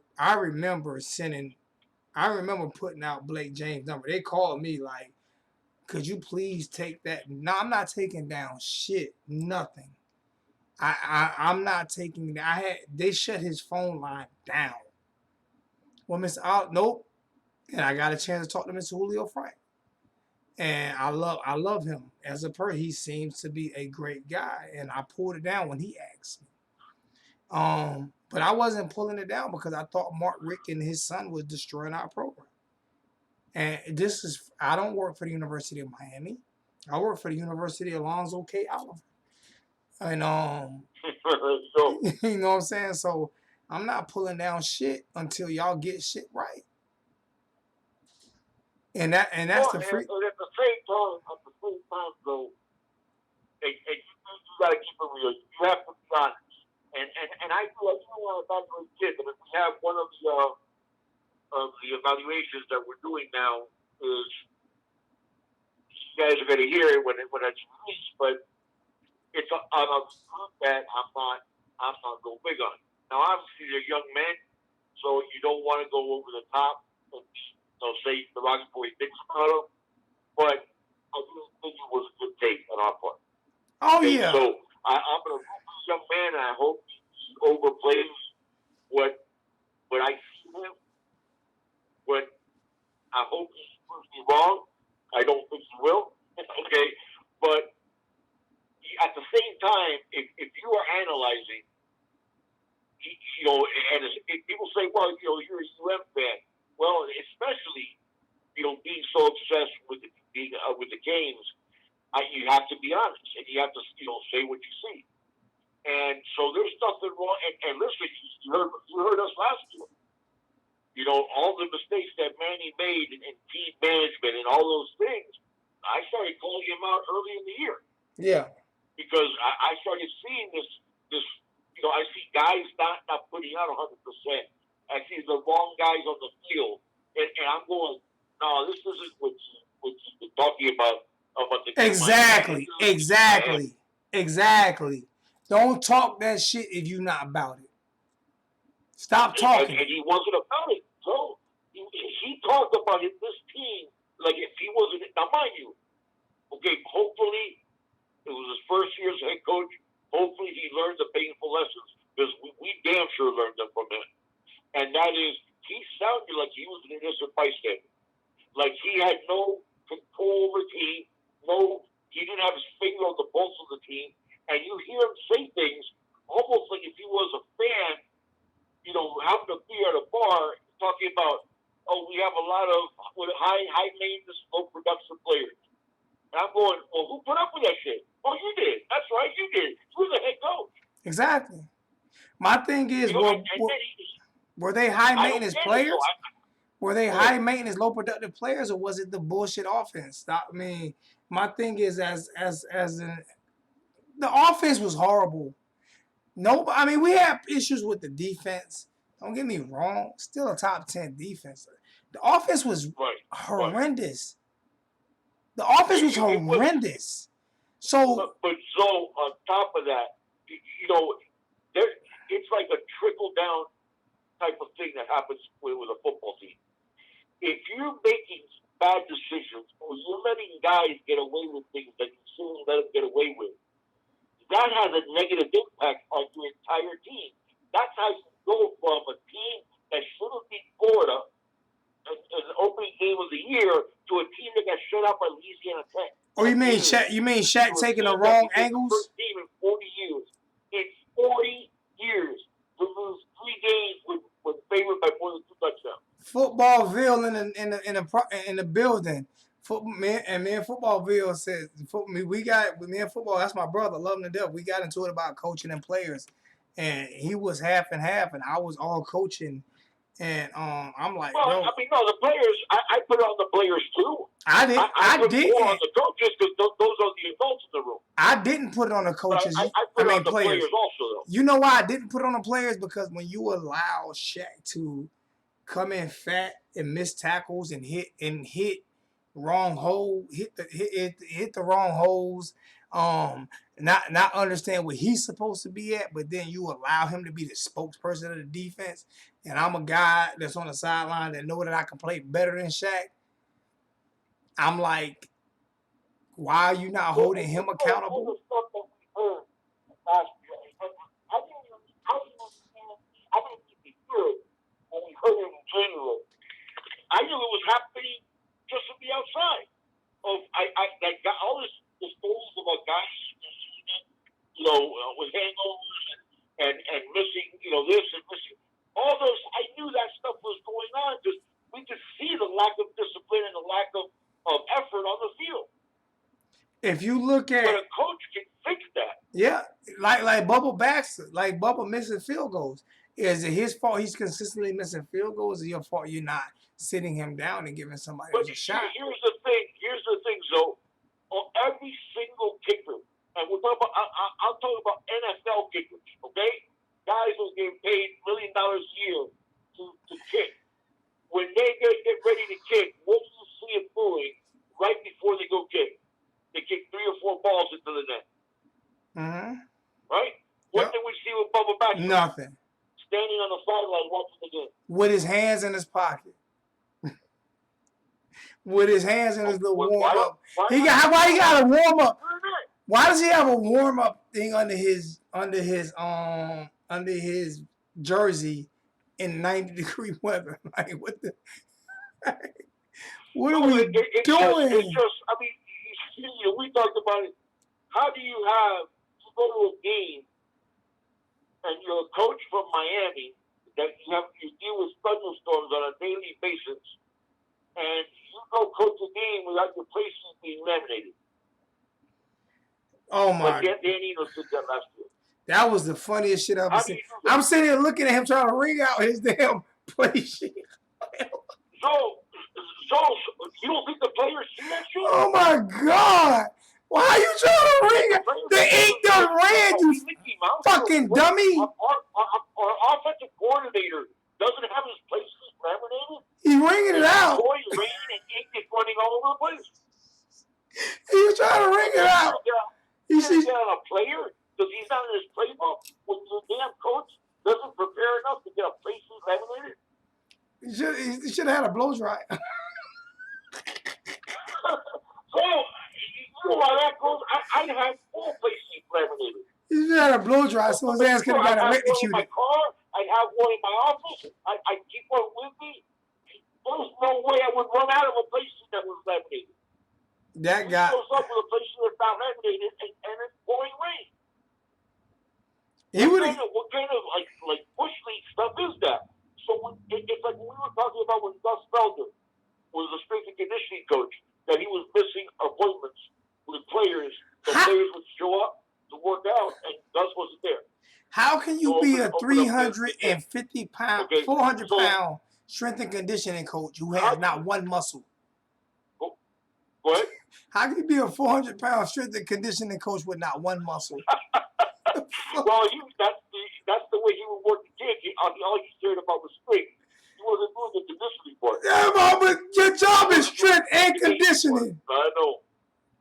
Yo, but the thing is, I wouldn't say that to his face though. You and I are buddies. Okay, you and I are the best of friends. Okay, if I'm a head coach and I give you the job, so you're my defensive coordinator. Okay, the fact that we're friends, I demand more from you than I do everybody else. Not the other way around. Yep. You know, the only coach that took responsibility last year was the defensive coach. As much hell as he took, he the only one that didn't blame the kids and took responsibility for what he did. And the thing is, so what I see and what I said about Rick is my biggest thing that I didn't forgive him is how did you not fire Gus Felder? How you ain't fire your son? You're my strength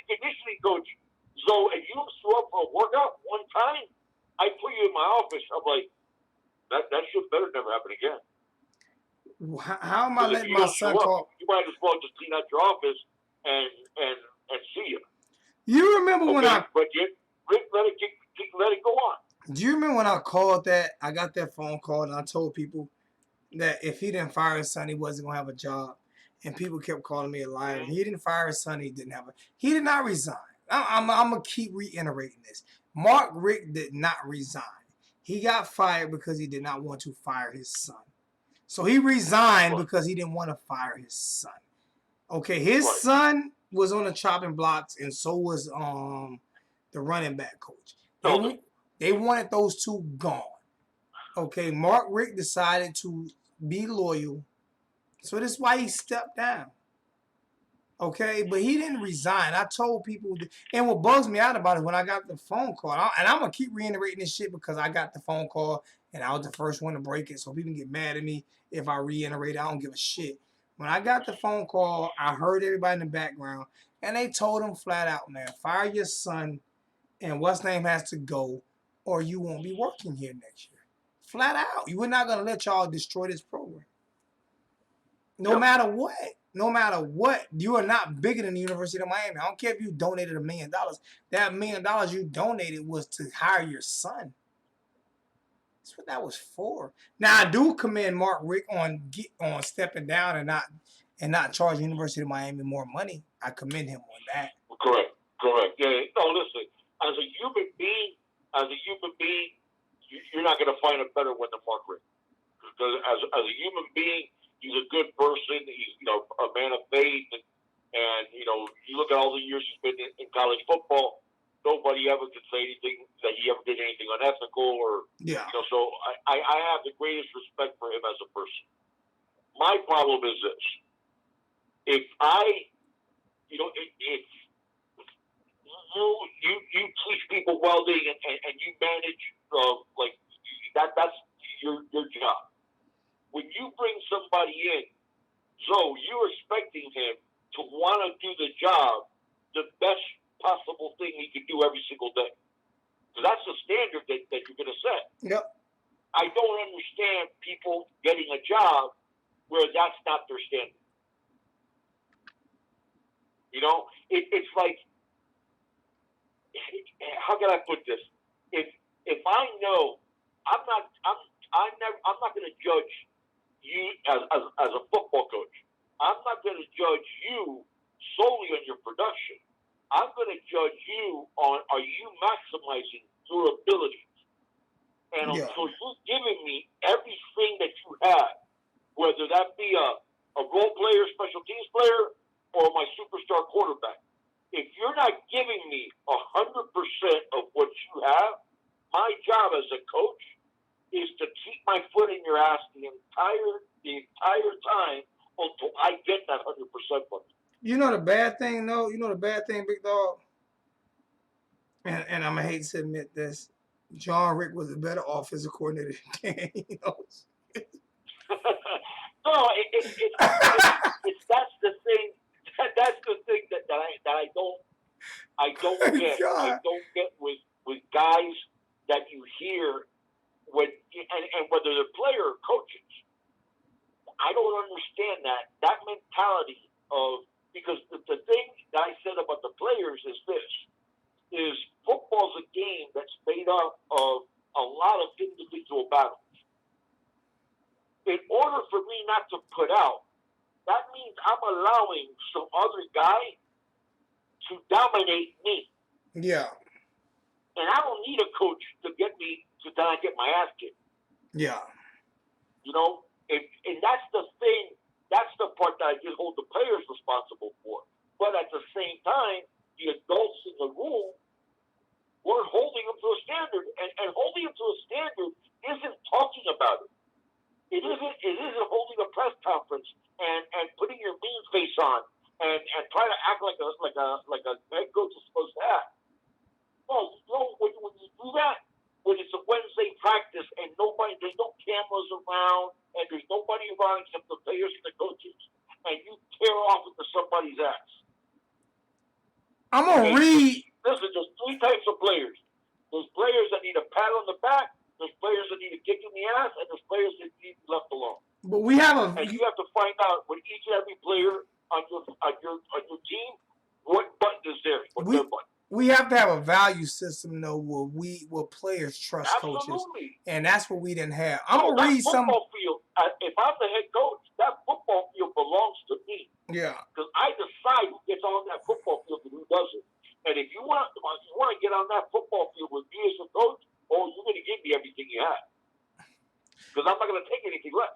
I'm gonna read a few of the things, and we're about to get off. I'm gonna grab me a bite to eat. You got it, buddy. I'm gonna read a few of the comments from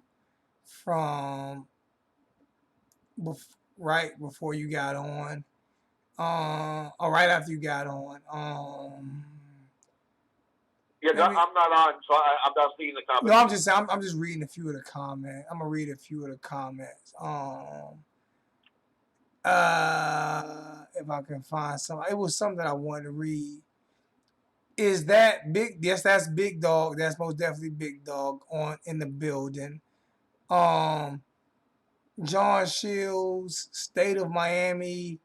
I want to get the Palmetto 5. John Shields said that. John Shields, pick your poison. John Shields, he's always like, he's very engaging in the chat, man. Green and blue blood. I mean green. I said green and orange and green blood. 100. To you, man. We got the best Miami family, dude, and the people that are in the chat are just. I look forward to just chopping it up with them. It's like the best part of my week. Yeah, this Footballville is out of control tonight. They love you, Big Dog, in the chat, man. They love you in the chat, man. Right back at them. Yo, Uncle Zoe. Somebody called me Uncle Zoe. I guess instead of Uncle Lou. Uncle Lou is Uncle Lou, man. Much respect, man. I've learned that the people who I thought were my enemies are more my friends, and some of the people who I thought was my friends were more of people trying to take advantage of your platform. And that's the one thing you have to learn about when you start doing YouTube and things like that, is whether or not, you know what I'm saying, people will try to take advantage of, you know what I'm saying, your platform instead of, so when you get out there, because we have more Miami YouTubers now than any other college. It's amazing how many Miami YouTubers we have. And there are some that and higher quality chat rooms and higher quality content than any place else. Oh, most definitely. So you have a chance to pick who you want to listen to or listen to all. You have a chance to pick who you want to support some, support all. All I know is I'm going back to the old me. There aren't going to be too many people that I just say, okay, go check those people out, because I was burnt a couple of times, so I won't be burnt again. But at the same time, you have so much great content out here that you have to check everybody out to figure out who you like and who you respect. You know what I'm saying? And no matter who you like, who you respect, you hold me just as accountable of the shit that I put out. And I promise you, if you hold me accountable, if I'm wrong, I promise you, I'll admit to it. And that's the reason why I talk to people like Big Dog, because I'm telling you, I've been doing YouTube longer than Big Dog, but I have not been doing University of Football longer than Big Dog. You have to understand there's levels to this shit, man. Just because I've been on YouTube longer does not mean that I know Miami better than so many great people out here. You paved the way for those that came after. So. Oh, and I definitely appreciate that. You helped us along the way. I appreciate that, but that's a difference between paving the way, but also being knowledgeable. And to what I've learned from you and your son. Knowledgeable and being passionate about Miami. Yeah. About Miami. So we've helped each other, and that's why I have to let people know, man. We've helped each other out in so many different ways. And I truly appreciate it. We're going to get this thing rolling this year, and We're gonna I'll be on you guys show with the barbershop talk is between Junior and the Big Dog and Hurricane Zoe. That's what the barbershop talk That's is. awesome. And that's just is what it is. There's Yeah. nobody else that will get in on that bar. If the barbershop talk is dismantled, it will be dismantled because Junior and Big Dog and Hurricane Zoe decided to dismantle it. Then we will not bring anyone else in. I won't bring anyone else in on that. The one thing I will do is I'll bring one person in a week that wants to contribute to it. But that's something that I wanted to do with those two guys because I feel like we could just enjoy life and talk shit once or twice a Man, month. I love those conversations that we have, man. I love it, and the fact that we can have it with with people that are in chat and have them call in and stuff like that. That to me is like I say, that's the best part of my week. I enjoy it. I truly enjoy it. I enjoy Junior, my niece and my nephew. Y'all family to me. Yeah, You know, getting big. we're They're getting big on me already. yeah, I gotta take another trip down there because Grandpa misses them. yeah, we're gonna get together and do something, man. I'm about to get off, so I gotta grab me a bite to eat, man. I love you, Big Dog, man. I was only expecting to have you for 5 minutes. I know you're hurting a little bit, man. I pray for you. So thank you, brother. I had that's why we didn't have our Wednesday live chat. So since Tuesday, I had an issue. I don't know if it's a ruptured disc in my neck, but I've been on painkillers and muscle relaxers the whole time. And, you can send me a couple of those. Like arthritis, like old stuff on my neck. But so I couldn't even swallow. I couldn't even use my neck muscles to hold my head up. Well, nothing better not happen to you. Terrible. I'm starting to feel better now, but it's been a rough week. You can send me a couple of those pain pills. Yeah, they get me loopy, man. When I take the paper with the muscle relaxer at the same time, they get me loopy as hell. I ain't gonna drive it nowhere, but you can send me a couple. Audrey Greenblood just said, Zoe, you and Big Dog old school, man. We need you. We ain't going nowhere, man. We gonna die doing. We gonna die doing this shit, man. We gonna die. As long as y'all don't hate me for being a Knicks fan, I'm alright. A Knicks and a Yankees fan, I'm alright. You know, ain't like you got some rough last few years being a Knicks fan, man. Last few years. Your damn owner. Last few. Is your problem. You said last few years, man. I'm just as bad as a Georgia Bulldog. I'm just as bad as Georgia. Your problems are. James Dolan has to be the worst owner in all of professional sports right now. You know what bugged me out? You know what bugged me out though? I don't know if he really, because the Rangers win and he owned the Rangers too.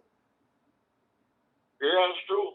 That's true. The shit mind boggles me. What he is with basketball, man, but he doesn't know what the hell he's doing, and then makes the worst decisions. And like even that stuff. You remember that stuff he did with Charles Oakley? Oh my God! I mean, it's like, dude, you're talking about Charles Oakley. That's a dude that's a legend of basketball. Okay, I know he wasn't a great player or nothing like that, but he was he's a legend in the game for a lot of years. But on top of that, it was the way he carried himself, and what, like getting to be evicted from the Madison Square Garden. And then he did Spike Lee the way he did Spike Lee last year. Oh my gosh, what do you? Yeah. You know, it's that whole power trip, and whenever you see him, whenever he gets caught on camera, that's what it is. It's a power trip with him. I don't wish death on nobody.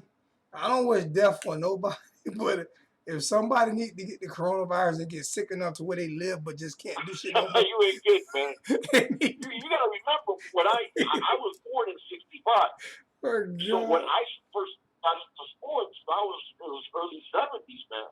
And you had Walt Frazier, Earl of Pro Monroe, Dave DeBusschere, Willis Reed, Bill Bradley.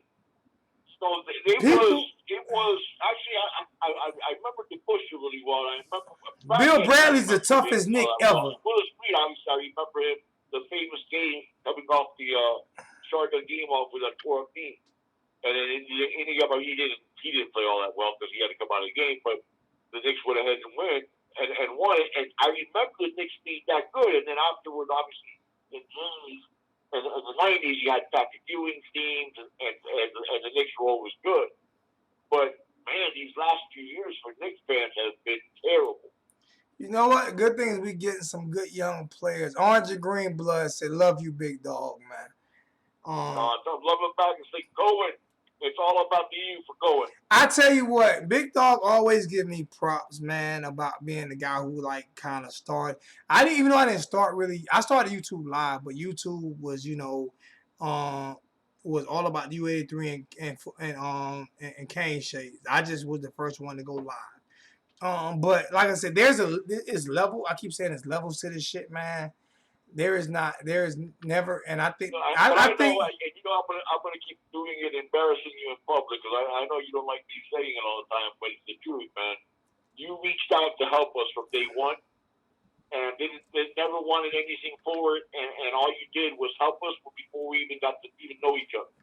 And it takes somebody special that does that, goes out of their way to help somebody who's just starting out and help them get his foot in the door, and that's something that. So I know you don't like when I mention it all the time, but it's the truth. So it's just that we would have done as well as we did if it wasn't for you. But I mean, it's great. You guys were great, man, and I've never seen nobody break down you. Like I say, the two people that I see genuinely break down University of Miami Hurricane football, the way you do is you and Cam. And I went toe to toe with Cam. Listen, before we get off though, have you got to see some tape with the Hurricane? Yes, I love the kid. I do. I love the kid. I love the kid. So what's not to love with that kid? I love the kid. I am so excited to watch him play. I'm so excited to watch him play in the orange and green. And I'll tell you what, people are in for a surprise because everybody knows how good of a runner he is. He's a much better passer than people give him credit for. They're going to find out. He's going to impress. And I think we're going to see the Hurricane that we saw in 2018. Because I think he's fully back now from the injury.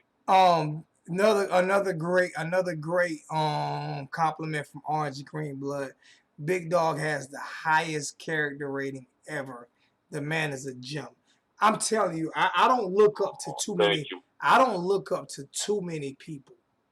I don't. James is one. But Big Dog is a guy that if I'm going through some things off that has nothing to do with football, I'll call Big Dog. You know what I'm saying? There's a few other people I'll call. But Big Dog is one. Is top of the list, and he's just you guys. You guys. I'm serious, man. You guys, and I know this. People say this love affair shit, whatever. But when you have people that can tell you when you're wrong and support you when you're wrong, can tell you when you're right and support you when you're right, and break it down for you in different ways.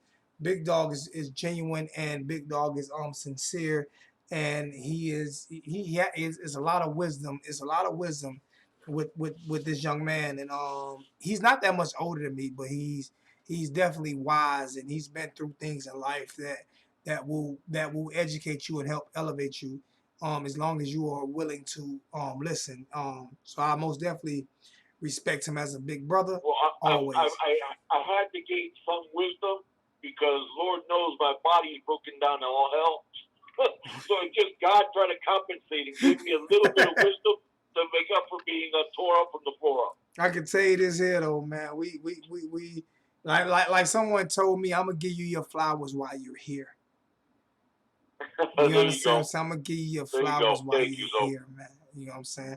I love you, big bro. Good talking to you, man. I love you, big bro. We're gonna talk. We still got to get this stuff shipped out. I still have to get your U shipped out. But you know this COVID-19 shit, man, is crazy. So I still have it. I'm going to take care of that this week. The UPS store is reopened, the one nearby. Yeah. And I'm gonna do it here next week. Something's getting Take your time. Normal here in Ohio. Take your time, but things in Ohio starting to open up. Take your time, but when I get it, it's going in the front yard, and I'm having me a cornhole tournament with some of the neighbors. Hell yeah. Hell yeah. On live. You gotta send me some video of it. No, it's gonna be live. It's gonna be live. It's gonna be live. Oh, awesome. It's gonna be Awesome. live. I'll be on there watching it then. All right, bro. I love you, my brother, man. Tell Junior love him, man. The Right back kids, at you. man. All right, I'm about to get up out of here. Everybody have a great night and enjoy the rest of the weekend. All right, man.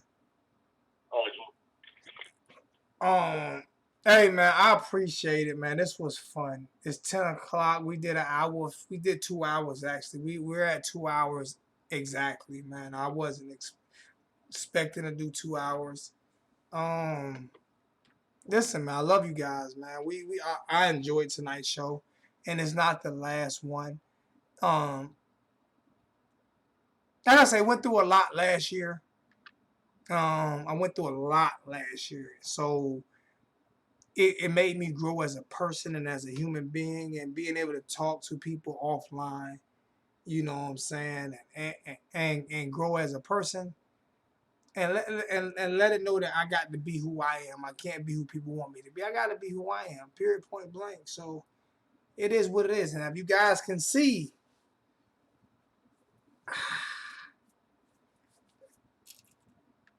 the locks are growing. Y'all see them things getting out there? Yes, sir. They're growing. Look at them things getting out there. Those things are the locks are growing.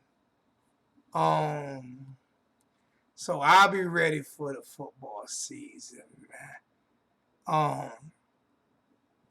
Listen, I thank each and every one of you guys for supporting me. I did miss Taz Haitian Kane with a $5 donation. Love to you, Zoe and Big Dog, Loyalty Canes, Family Canes for Life. Thank you for that donation. Orange and Green Blood again. Miami football wouldn't be fun without Zoe and Junior and the Big Dog. Appreciate you, my brother. John Shields, good night. Go Canes. Another one for Zach from Taz. What's going on?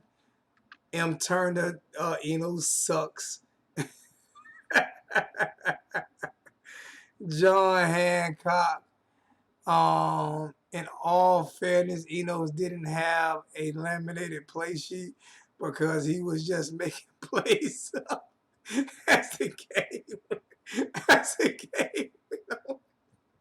Hey, I forgot to say who won the shoes tonight. So at the end of the show, the next pair of shoe giveaway that I'm giving away, which are these right here, will go to Mario. These will go to Mario, even though Mario wasn't on tonight. These will go to Mario because Mario consistently comments on Facebook and on the YouTube channel. He always comments. Also, I have a melancholy for Ernesto. So I need to get Ernesto up here because I sent him something and it didn't make it to him. So I need to get him a pair. But another pair of these are mine. But I will get a pair of these for Ernesto. So not Ernesto, for Mario. So Mario, I'll post it on Facebook and on Twitter. This is for you guys. This is for you. I have a new Twitter page, and my Twitter page is. I need to put it up here as well. But my new Twitter page is just Hurricane Zoe 1219. I have 3 followers because I just set it up. I don't know if my old picture and my new picture are the same, so maybe I need to change my new picture. But it's just Hurricane Zoe 1219. It doesn't have the U family behind it. I need to edit and put new behind it.